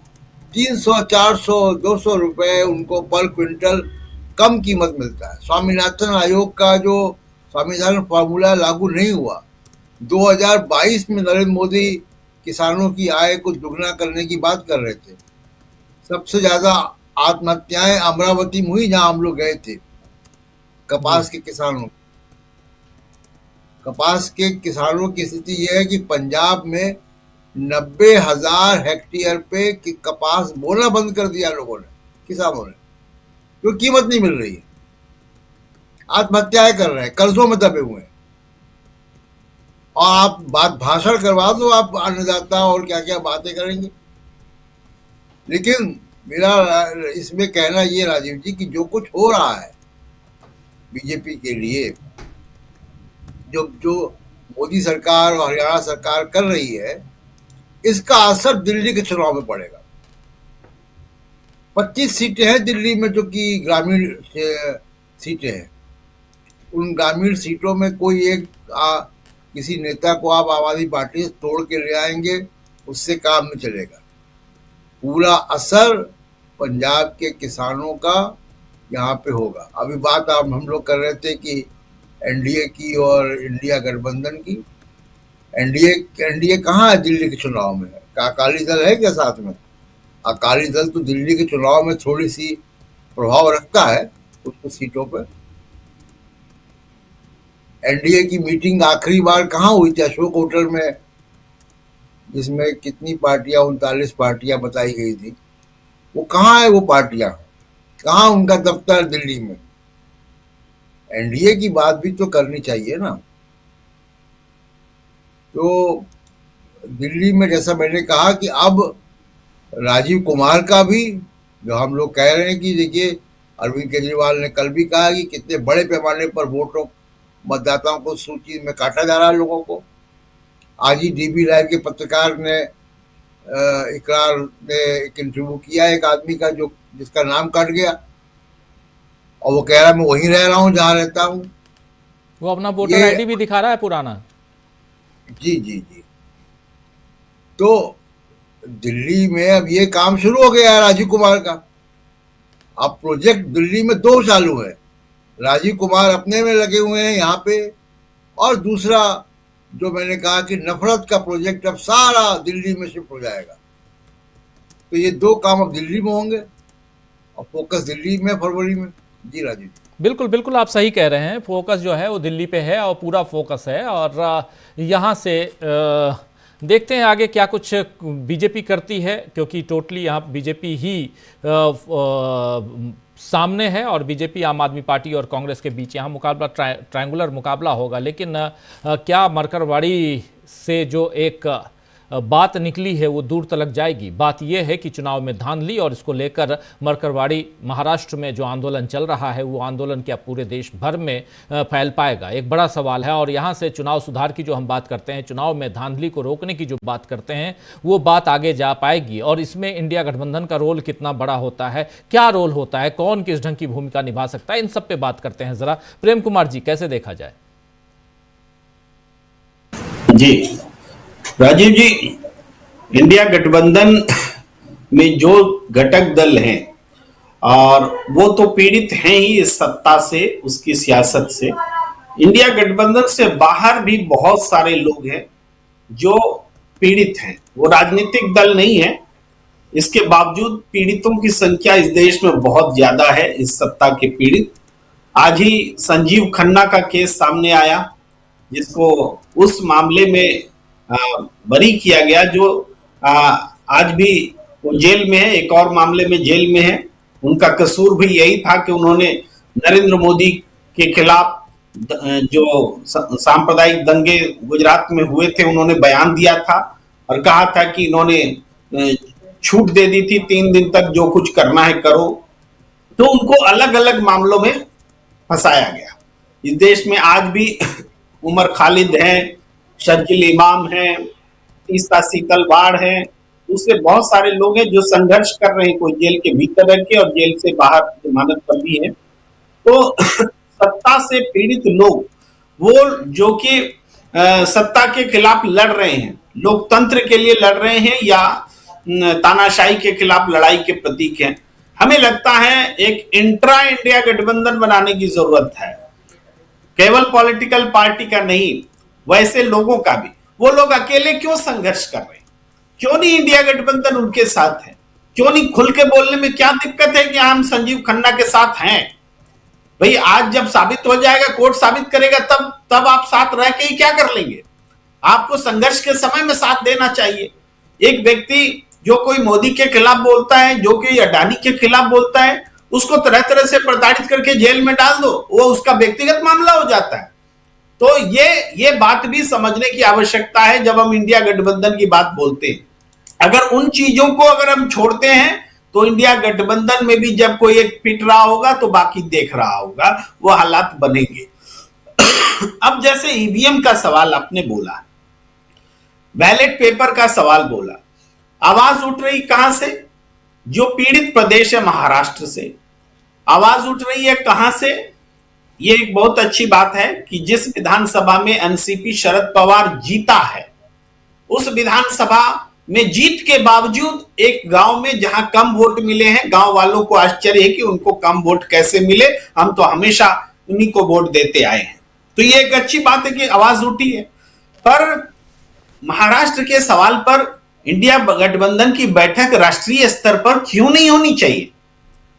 या उत्तर प्रदेश में जब बाई इलेक्शंस हारी, अखिलेश यादव अकेले बोलते क्यों नजर आए? या हरियाणा में जब कांग्रेस हारी तो कांग्रेस अकेले बोलती क्यों नजर आई? ये चीजें हैं। और तब कहां थी ममता बनर्जी? तब कहां थे दूसरे लोग? भाई ये उस समय कोऑर्डिनेशन की आवश्यकता नहीं होती है, आज भी कोऑर्डिनेशन की आवश्यकता है। एक सुर में बोलने की जरूरत है। हम कितना इस बात को, भाई हम समझते हैं किसी को भी ढकने पोतने की जरूरत नहीं है, खुलकर बात करनी चाहिए। जो इंडिया गठबंधन की खामी है उस पर भी बात करनी चाहिए। और क्योंकि इंडिया गठबंधन को हम एक राजनीतिक पार्टी के तौर पर नहीं देखते, हम आज उस दौर में हैं जबकि डेमोक्रेसी को बचाने की एक लड़ाई चल रही है, वहां इंडिया गठबंधन दिखता है। जिस दिन हमें लगेगा ये उस लड़ाई से भटक गई है तो भाई हम उसको राजनीतिक पार्टी मान लेंगे, सत्ता में आने जाने के लिए जैसे राजनीतिक पार्टियां होती है वैसे एक जोड़ मान लेंगे। ये फर्क है हमारे उससे सहानुभूति रखने या नहीं रखने का, ये बारीक फर्क है जिसको समझना पड़ेगा। हम ये देखते हैं कि इंडिया गठबंधन इलेक्शन को लेकर के आवाज उठा रहा है, लेकिन इलेक्शन तो बहुत बड़े लेवल पर अपहरण हो रहा है। चुनाव की चोरी जो है उस चोरी को कायदे से पकड़ने की जरूरत है और इसके लिए आपको उस उद्योगपति के खिलाफ बोलना पड़ेगा जो चोरी छिपे बैठक कराते हैं और सरकार गिराने और काम करते हैं। उनकी भी भूमिका है, चुनाव आयोग की भी भूमिका है, सत्ता की भी भूमिका है। ये पूरे एक गठजोड़ का परिणाम है। तो जिसमें उस स्तर पर जाकर विरोध करने का दम नहीं होगा वो फिर सेल्फ रूप में, अपने व्यक्तिगत रूप में पीड़ित बन करके बस हमदर्दी हासिल करने का प्रयास करेगा। ये हमदर्दी हासिल करने का समय नहीं है, लड़ाई लड़ने का समय है। क्या इंडिया गठबंधन के घटक दल इस लड़ाई के लिए तैयार हैं? अगर सारे घटक दल तैयार नहीं है तो संघ और राष्ट्रीय स्तर पर आंदोलन नहीं होगा, फिर अलग किस्म से होगा महाराष्ट्र, फिर जनता ही लड़ेगी। फिर लड़ने दीजिए, जनता ही। मरकरवाड़ी की जनता ने जो काम किया है, पॉलिटिकल पार्टी हो सकते थे, इंडिया गठबंधन कर सकते। इंडिया गठबंधन को दिखाया रास्ता जनता ने, मजबूर किया जनता ने। तो जब इंडिया गठबंधन या कोई भी राजनीतिक पार्टी अपनी जिम्मेदारी में कोताही करके दिखेगी तो जनता को आना पड़ता है, रास्ता दिखाना पड़ता है। और मरकरवाड़ी की जनता को इसीलिए सैल्यूट है कि उसने रास्ता दिखाया है। और आज शरद पवार पहुंचे, अच्छा होता है कि राहुल गांधी का पहुंचने का कार्यक्रम था वो भी होता, लेकिन नहीं हुआ। ये होता तो और बड़ा संदेश जाता। अब वो अलग दिन जाएंगे मरकरवाड़ी, क्यों भाई एक साथ क्यों नहीं इकट्ठा हो सकते? बिल्कुल। ये क्या गठबंधन का ऑफिस का हम लोग चलाएंगे क्या? इंडिया गठबंधन का ऑफिस तो वहां से चलेगा ना कि यूनिफाइड ढंग से आंदोलन हो। तो ये कमी है और ये इस कमी को दूर करने, इसका कारण है बहुत सारे अलग अलग मतों के लोग इकट्ठा हैं, एक राष्ट्रीय कॉज के लिए इकट्ठा है। और वो राष्ट्रीय कॉज में हमने कहा है बोलने की ताकत लानी होगी। उद्योगपति के खिलाफ लड़ना है तो लड़ना होगा। एक डिफरेंसेस, बस थोड़ा सा और वक्त लूंगा अगर इजाजत हो तो, थोड़ा सा और जी। वो ये कि कई लोग ऐसा मानते हैं कि अडानी तो जनता का मुद्दा है ही नहीं। इससे तो मुद्दा तो महंगाई है, मुद्दा तो बेरोजगारी है, मुद्दा तो संबल है, मुद्दा तो मणिपुर है, मुद्दा तो बंगाल है, कुछ इस तरह से बातें बोलते हैं। सारे मुद्दे हैं देश के, लेकिन इन मुद्दों को, ये मुद्दे पैदा कहां क्यों हो रहे हैं?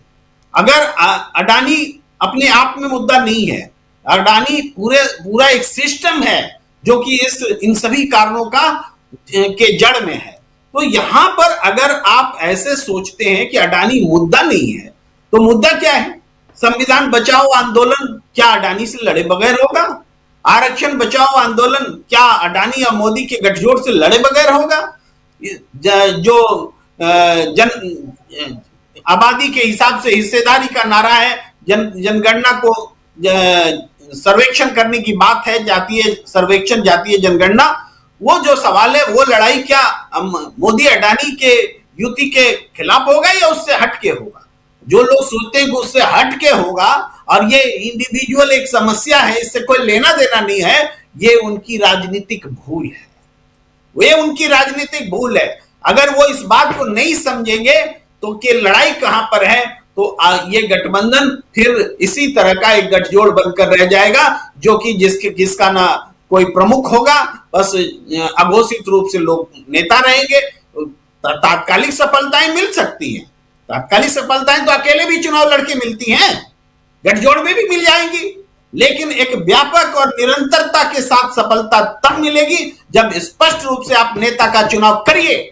चुनाव के पहले न कर पाए तो आज करिए। आज ममता बनर्जी चैलेंज दे रही है, ममता बनर्जी के समांतर कोई दूसरा नेतृत्व खड़ा कर दीजिए, अगर दूसरा पसंद है, नहीं तो स्वीकार कर लीजिए ममता बनर्जी को। लेकिन मैं आसानी से बोल रहा हूं, इतना आसान मामला नहीं है, लेकिन नेतृत्व तय करना होगा, ये बात जरूरी है। मुद्दे चुनने पड़ेंगे, ये बात जरूरी है। मुद्दों पर सहमति बनानी होगी, साझा संघर्ष करना होगा, ये सारी चीजें पेंडिंग हैं और इस बात को बोले जाने की जरूरत है। जी जी जी, आप बोल ही रहे हैं, आप बोल ही रहे हैं प्रेम कुमार जी, बहुत महत्वपूर्ण बात आप बोल रहे हैं। जरा आना चाहता हूँ राहुल लाल जी, बात लेकिन मैं दूसरी कर रहा हूँ। बात ये कर रहा हूँ कि जो मुद्दा एक बहुत महत्वपूर्ण है, वो है चुनाव सुधार का मुद्दा, चुनाव में जो धांधली है उसका मुद्दा। उस पर अभी तक जो काम हुआ है और उसमें जो मरकरवाड़ी से निकल के आया है, कल एक सांकेतिक रूप से विपक्ष ने कल कहा कि हम आज शपथ नहीं लेंगे। आज शपथ लिया है विपक्षी विधायकों ने वहाँ पे, लेकिन शपथ नहीं लेंगे, ये सांकेतिक ही सही, लेकिन बहुत महत्वपूर्ण बात है कि इस लोकतंत्र में और विधायकों ने शपथ लेने से मना कर दिया। छोटी मोटी बात नहीं है। आने वाले समय में यह भी हो सकता है कि अगर ऐसी गति से सब कुछ चलता रहा, इसी अंदाज में चलता रहा, तो चुनाव लड़ने से मना कर देगा विपक्ष। फिर कैसे किस रूप में देखा जाएगा हिंदुस्तान को पूरी दुनिया में? लोकतंत्र के नाम से बहुत सबसे बड़ा लोकतंत्र हम कहते हैं अपने आप को, कैसे देखा जाएगा? आज भी देख रहे हैं लोग कि क्या चल रहा है यहाँ पे। जानवरों के लिए इंसान को मारा जा रहा है, इसी देश में हो रहा है। बहुत सारी चीजें, बहुत कुछ यहाँ एग्जाम्पल्स दे सकता हूँ। हिंदुइज्म और हिंदुत्व पे अभी इल्तिजा मुफ्ती के बयान को आपने सुन लिया, ये सारी चीजें चल रही हैं। ऐसे में जरा समझना चाहता हूँ राहुल लाल जी, बहुत सीरियस नोट पे, हम इंडिया गठबंधन को क्या करना चाहिए? इंडिया गठबंधन को ऑफिस बना लेना चाहिए? मैं उसमें हम लोग कौन होते हैं सलाह देने वाले? मैं वो सलाह हमेशा अपने साथियों को बोलता हूँ। हमारे साथी शकील अख्तर जी जब ऐसी बात करते हैं कांग्रेस को ये करना चाहिए, तो मैं उनको भी रोकता हूँ आधिकारिक तौर पे। यहाँ मैं तमाम साथियों के बीच कह रहा हूँ, उनको भी रोकता हूँ कि ये काम कांग्रेस को करने दीजिए। हमारा काम है विश्लेषण करना, हम विश्लेषण कर रहे हैं और यहाँ पे हम समझने की कोशिश कर रहे हैं। राहुल लाल जी, जरा आप बताइए कि क्या यहाँ से ये लड़ाई आगे बढ़ते हुई दिखाई देती है? चुनाव सुधार अगर नहीं होगा, क्योंकि देखिए 90 के दशक में टीएन शेषन की बात, ये सारी बातें आती हैं, धीरे धीरे एक सुधार की तरफ हम लोग बढ़ रहे थे। हम लोगों ने ईवीएम को इंट्रोड्यूस किया, हम लोगों ने वीवीपैट को इंट्रोड्यूस किया सुप्रीम कोर्ट के आदेश के अनुसार, वो सब कुछ देखा, लेकिन कहीं ना कहीं ये धांधली दिखाई देती रही। जब 2009 के चुनाव के बाद भी क्या कुछ हुआ ये हम लोगों ने देखा। अब 2019 के चुनाव के बाद, 2024 के चुनाव के बाद, कई सारे विधानसभा चुनावों के बाद ऐसी गतिविधियाँ चल रही हैं। भरोसा कौन करेगा? हमारे तमाम साथी लिखते हैं कि चुनाव दे के क्या करेंगे जब वोट हमारा वोट पड़ता नहीं है, हम दे के आते कहीं। एक गांव को देखा आपने कि गांव के गांव अगर आप वोट नहीं देता है, मरकरवाड़ी क्या है, एग्जाम्पल देखिए। गांव के लोग भरोसा नहीं कर रहे हैं कि हम लोगों ने वोट दिया और वो वोट वहीं गया है। अगर गया होता तो इतने कम वोट नहीं मिलते हमारे गांव से। यही तो है। इस पर क्या एक्शन हो रहा है, इस पर क्या होना चाहिए, ये बात जरा बताइए। लग रहा है कि विपक्ष पहली बार ईवीएम के मामले पे और इलेक्शन कमीशन के मामले पे इन चीजों को लेकर पहली बार मुखर हुआ है, और वो उसके लक्षण हरियाणा चुनाव के बाद से दिखने लगे थे। देखिए, राहुल गांधी जब कांग्रेस के अध्यक्ष 2018 में बने थे, तब भी कांग्रेस ने उस समय भी ईवीएम का विरोध का एक प्रस्ताव रखा था। अब वो प्रस्ताव ठंडे बस्ते में चला गया था। आज अगर मैं याद करता हूं कि उत्तर प्रदेश के जो उपचुनाव हुए थे राजीव जी, तो मुझे ध्यान में आ रहा है कि उत्तर प्रदेश के उपचुनाव जिस तरह से कैमरे में दर्ज हुआ, देखिए ईवीएम के मामले में तो चुनाव आयोग कह सकता है कि उसमें क्या किंतु परंतु की चीजें हैं, लेकिन जो जिस तरह से उत्तर प्रदेश के, इसके पहले भी हमें याद है रामपुर का लोकसभा का उपचुनाव, उसको भी अगर याद करते हैं तो वहां पे भी चीजें नजर आती है कि किस तरह से एक पार्टी विशेष को मतदान करने वाले, इंडिया अलायंस समूह को मतदान करने वाले मतदाताओं को वोट केंद्र तक नहीं पहुंचने देना और प्रशासन की तरफ से पूरी तरह से नाकेबंदी करना। तो देखिए, चुनाव में 2-3 चीजें होती है। कुछ चीजें तो बिल्कुल ऑन स्क्रीन नजर आती है जो उत्तर प्रदेश के उपचुनाव में दिखाई देती है, और कुछ चीजें ऐसी होती है कि ईवीएम के भीतर का पूरा मामला, जो हम लोग जमीन पे जाते हैं राजीव जी और हम लोग विश्लेषण करते हैं तो देखते हैं कि इंडिया अलायंस बड़ी मजबूत है। चुनाव के दिन परिणाम आता है। सोचिए कि हम लोगों ने 2 जगह का विश्लेषण किया था राजीव जी। झारखंड का विश्लेषण किया, झारखंड का विश्लेषण बिल्कुल सही चला गया, और महाराष्ट्र का विश्लेषण किया, वो बिल्कुल गलत चला गया, जबकि आंखों देखी चीजें दोनों जगह के लिए थी। तो ये चीजें जो हम लोग देख रहे हैं वो जनता भी देख रही है और वो राजनीतिक दल भी देख रहे हैं। मुझे अभी भी याद है कि देखिए, महाराष्ट्र में जब मैं उस समय चुनाव के दरमियान में घूम रहा था, तब भी वहां पे तीनों महाविकास अघाड़ी के जो लोग थे, वो लोग को यह डर था कि हरियाणा में घटनाक्रम घट चुकी है और उस प्रकार की कुछ भी चीजें यहां पे महाराष्ट्र में भी हो सकती हैं। तो मरकरवाड़ी में जो चीज हुआ है, शरद पवार वहां पे गए हैं और वो वही चीजें कह रहे हैं कि दुनिया के तमाम देशों में अगर ईवीएम को हटाया जा रहा है विकास के नाम पे, टेक्नोलॉजी अपग्रेडेशन के नाम पे ईवीएम को बाधा माना जा रहा है कि वो लोकतंत्र में बाधा की स्थिति है। लोकतंत्र किसे कहते हैं आप राजीव जी? लोकतंत्र की 2 ही परिभाषा है। एक तो प्रतिक्षण जिम्मेवारी तय करना और एक है 5 साल के बर्ताव के बीच में जिम्मेवारी तय करना। वो जिम्मेवारी जो कि संवैधानिक तौर पे चुनाव आयोग कराता है, इलेक्शन होते हैं उसमें। अगर चुनाव की प्रक्रिया ही निष्पक्ष और स्वतंत्र नहीं हुई तो फिर हमारा लोकतंत्र कहां है? यानी आपने तो पूरे लोकतंत्र की प्रक्रिया को ही रोक दिया। दूसरा चीज है कि क्षण प्रतिक्षण जो लोग धरना प्रदर्शन करना चाहते हैं वो किसान अगर दिल्ली आना चाहते हैं तो क्या दिल्ली किसी की बकौती है कि किसी को परमिशन लेना पड़ेगा? 101 किसानों का जत्था अगर पूरा का पूरा ब्यौरा के साथ दिल्ली आना चाहता है तो उन्हें शंभू बॉर्डर पे क्यों रोक दिया जा रहा है?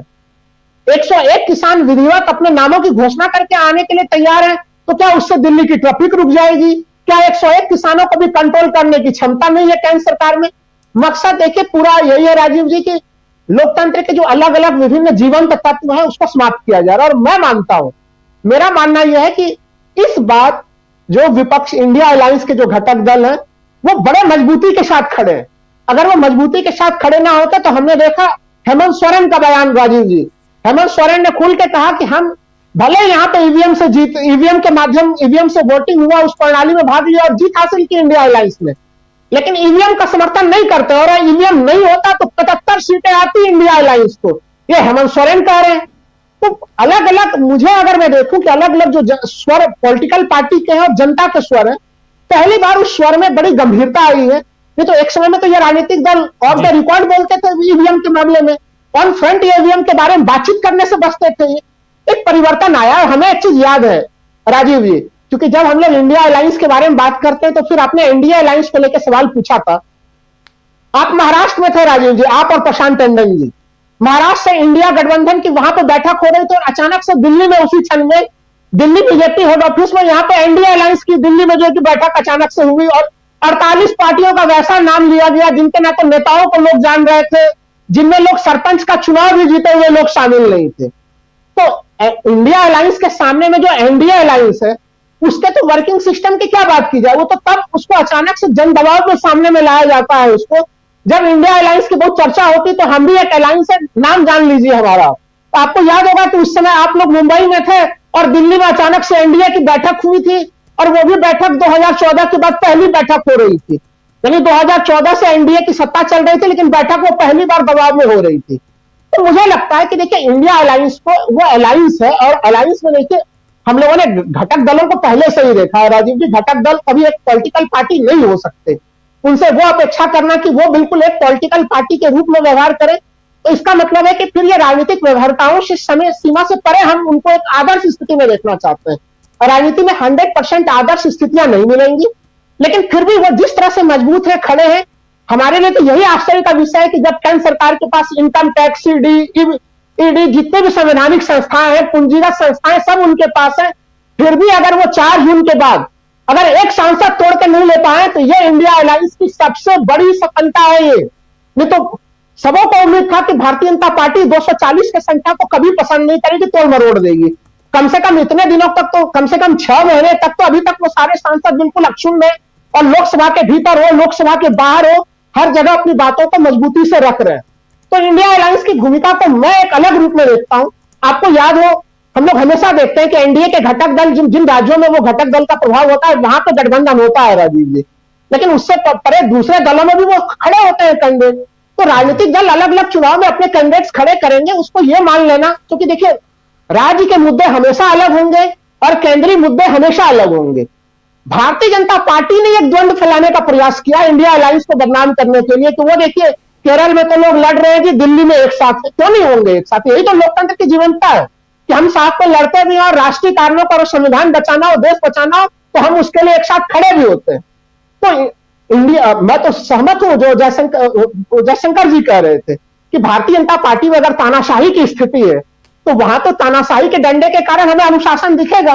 वो लोकतंत्र का कभी भी मॉडल नहीं हो सकता राजीव जी। लोकतंत्र का मॉडल वही होगा जो इंडिया अलायंस में कई तरह के मतभेदों के बीच में एक निष्कर्ष के ऊपर पहुंचने का प्रयास। बिल्कुल बिल्कुल बिल्कुल। जयशंकर जी, क्लोजिंग चाहूंगा आपसे। बहुत कुछ हम लोग बहुत गंभीर चर्चा कर बैठे। हालांकि मैं जब शुरुआत कर रहा था तो मैं नहीं सोचा था कि इतना गंभीर चर्चा हम लोग कर बैठेंगे। बहुत गंभीर चर्चा, और इसमें इंडिया अलायंस फोकस्ड हो गया। मुद्दा कुछ और लेके मैं आ रहा था, और इंडिया अलायंस से कैसे बीजेपी की टेंशन बढ़ रही है, और एकनाथ शिंदे से लेकर मतलब महाराष्ट्र से अब बिहार की तरफ कैसे ये मामला पूरा शिफ्ट होते हुए हम आने वाले समय में देखेंगे, इस पे मैं जाना चाह रहा था। और ज़रा बिहार की तरफ लेके चलिए, कम से कम क्लोजिंग में उधर तो हम चलें, बिहार की तरफ लेके चलिए, और ये बताइए कि क्या सचमुच यहाँ से एकनाथ शिंदे का जो हश्र हुआ है, और सिर्फ एकनाथ शिंदे का नहीं, उप मुख्यमंत्री बन गए हैं, लेकिन फिर भी उनका दिल तो कचोटता ही होगा। एकनाथ शिंदे ही नहीं, आप देख लीजिए जितने भी बीजेपी के घटक दल हुए, कई बार हम लोग नाम ले चुके हैं, अब बार बार क्या कहूँ। पंजाब में शिरोमणि अकाली दल, उड़ीसा में देख लीजिए बिजू जनता दल, आप इधर तेलंगाना बीआरएस की बात हो ही रही थी, ये तमाम दल हैं। गोवा में ये सब हैं, असम जाइए वहाँ। तो इसलिए भी समझना चाहता हूँ आपसे कि क्या अब अगली बारी जो है वो नीतीश कुमार की है? देखिए राजीव जी, बिहार की जो भारतीय जनता पार्टी है या वहां जो आरएसएस का नेतृत्व है, उसके गले भी कभी नीतीश कुमार नहीं उतरते हैं। बात तो सही है, तय है, क्योंकि नीतीश कुमार की अपनी अलग लाइन है, अपनी सब कुछ है। बाकी अवसरवादिता, ये सब चीजें उन पर जितना आरोप लग जाए, वो चस्पा हो जाए, लेकिन वो कभी कम्युनल पॉलिटिक्स नहीं करते रहे, कभी नहीं उसको दिया, और कम्युनल पॉलिटिक्स का कभी समर्थन भी नहीं किया है। और इन लोगों को लगता है कि साहब बताइए 40-45 विधायक लेकर के वो मुख्यमंत्री बने हुए हैं, अब तो हम सबसे बड़ी पार्टी हो गए, क्योंकि उपचुनाव जो हुए उसमें भाजपा के कई विधायक जीत गए, तो इससे विधानसभा में अब सबसे बड़ी पार्टी बीजेपी हो गई है। तो उनको लगता है कि सब होने के बावजूद अब हम लोग नीतीश कुमार की बैसाखी के सहारे हम चल रहे हैं, अब उनको हम मान करके उनको मुख्यमंत्री बना करके चल रहे हैं, जबकि कायदे से हमारा आदमी होना चाहिए, जो जैसे महाराष्ट्र में हुआ है। लेकिन बिहार के मामले में थोड़ा सा फर्क यह है कि सिर्फ बिहार में ही नहीं, केंद्र में अगर नीतीश कुमार की बैसाखी हट जाएगी तो सरकार गिर जाएगी, ये डर भी है।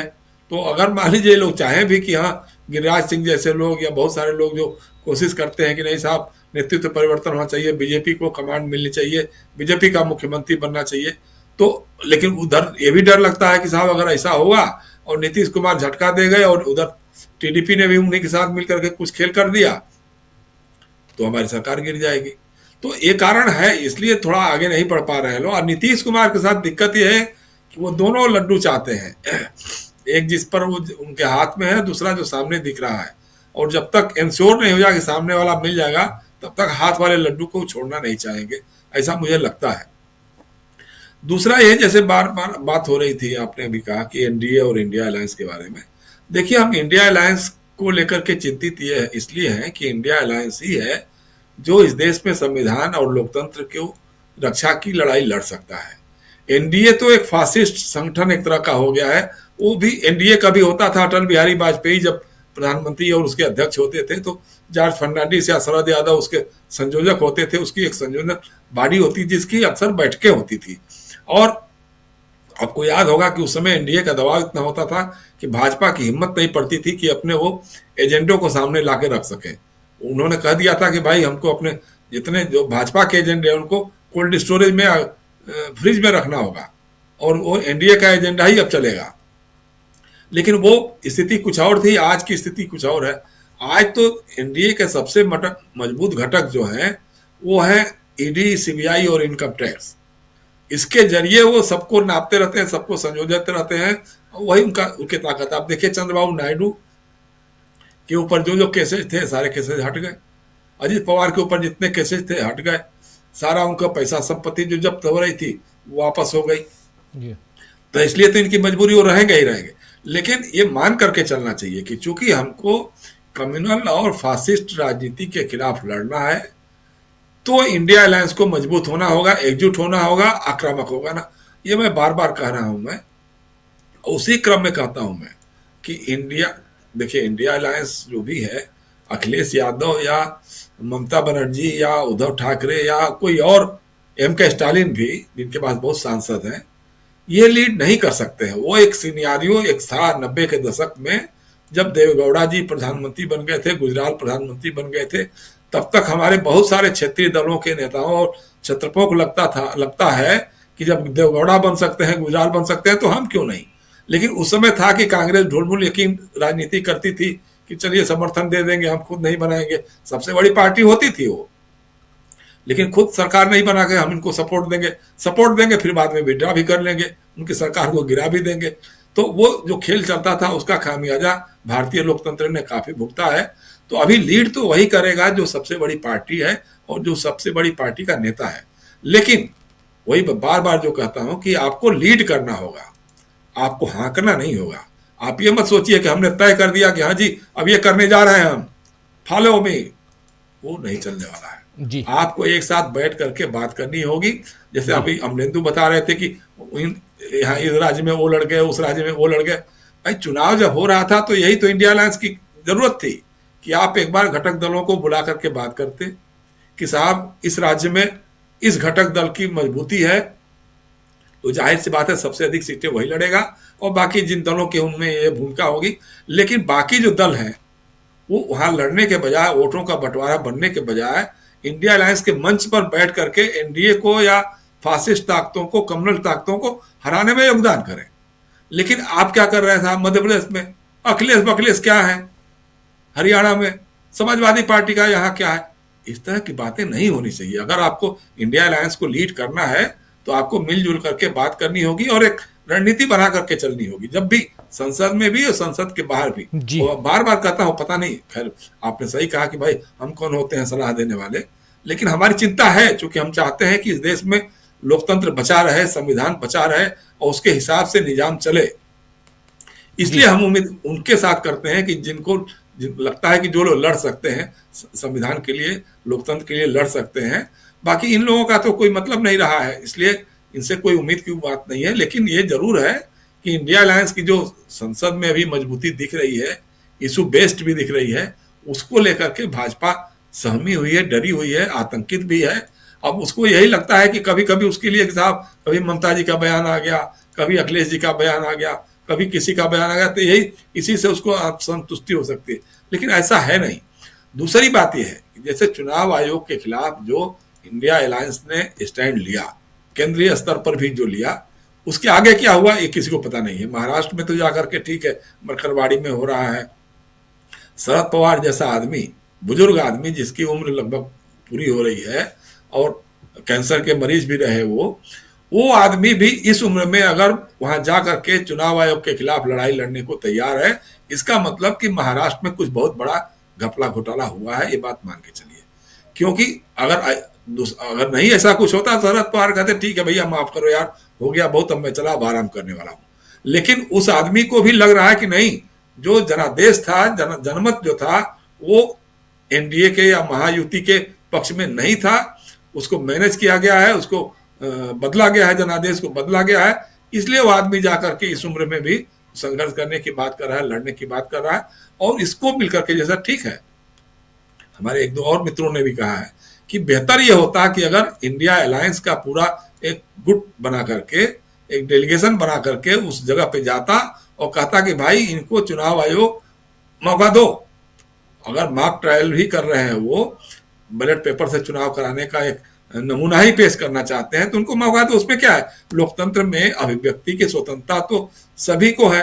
ठीक है, आज अघोषित आपातकाल चल रहा होगा, लेकिन आपातकाल तो नहीं है। अभिव्यक्ति की स्वतंत्रता पे कोई उस ढंग का डायरेक्ट अंकुश तो नहीं है, सेंसरशिप तो नहीं है।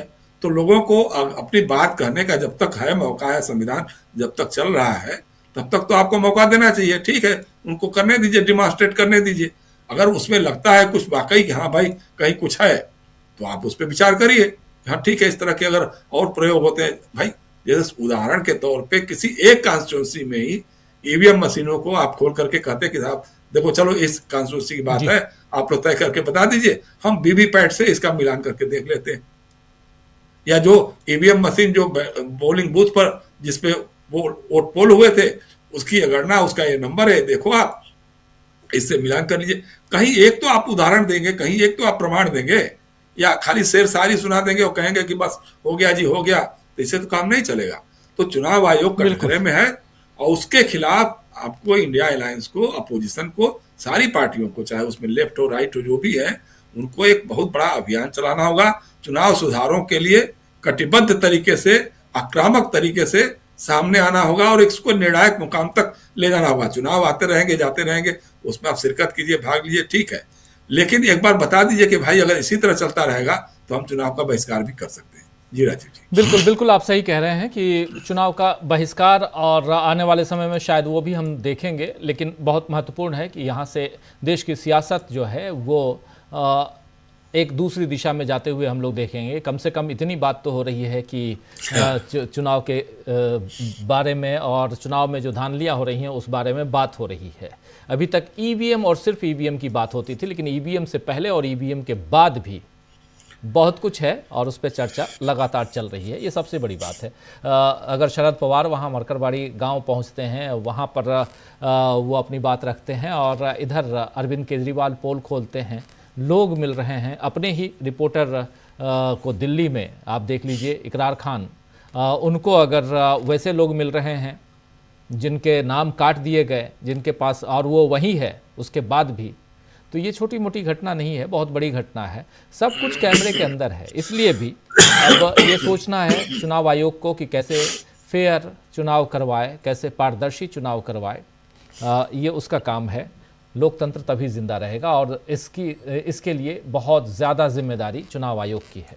बहुत बहुत शुक्रिया अदा करता हूं जयशंकर जी आपका, प्रेम कुमार जी आपका, राहुल लाल जी, प्रशांत टंडन जी और अमलेंदु उपाध्याय जी, आप सबका बहुत शुक्रिया, बहुत धन्यवाद। आप तमाम साथी जो हमारे साथ बने रहे, आप सबका भी शुक्रिया अदा करता हूं। श्री किरण जे साहब हैं हमारे साथ, मोहम्मद आफ्ताब आलम साहब हैं, विधि जी हैं। आप लोगों से एक गुजारिश है कि कमेंट बॉक्स में मैं देखता हूं, आप हमारी बातों से सहमत रहिए या असहमत रहिए, लेकिन कम से कम शब्दों की मर्यादा, भाषा की मर्यादा का पालन कीजिए। आप लोग आपस में, और ख़ासकर हमारे चैनल पर जो महिलाएं हैं उनके लिए अगर अपशब्द या गलत शब्द लिखते हैं तो ये अच्छी बात नहीं है। ज़रा इसका ख्याल भी रखिए कि अच्छी बात है कि सब आपस में एक परिवार की तरह आप लोग बातें करते हैं, कुछ कमेंट्स लिखते हैं, कुछ मुद्दों पर आधारित कमेंट भी आते हैं, लेकिन आप बार बार ये बात मैं कहता हूं कि आप हमारी बातों से सहमत हों या असहमत हों, हमारी बातें आपको समझ में आए या ना समझ में आए, ये आपकी मर्जी है, यह हमारी नहीं है। हम बहुत तैयारियों के साथ बैठते हैं।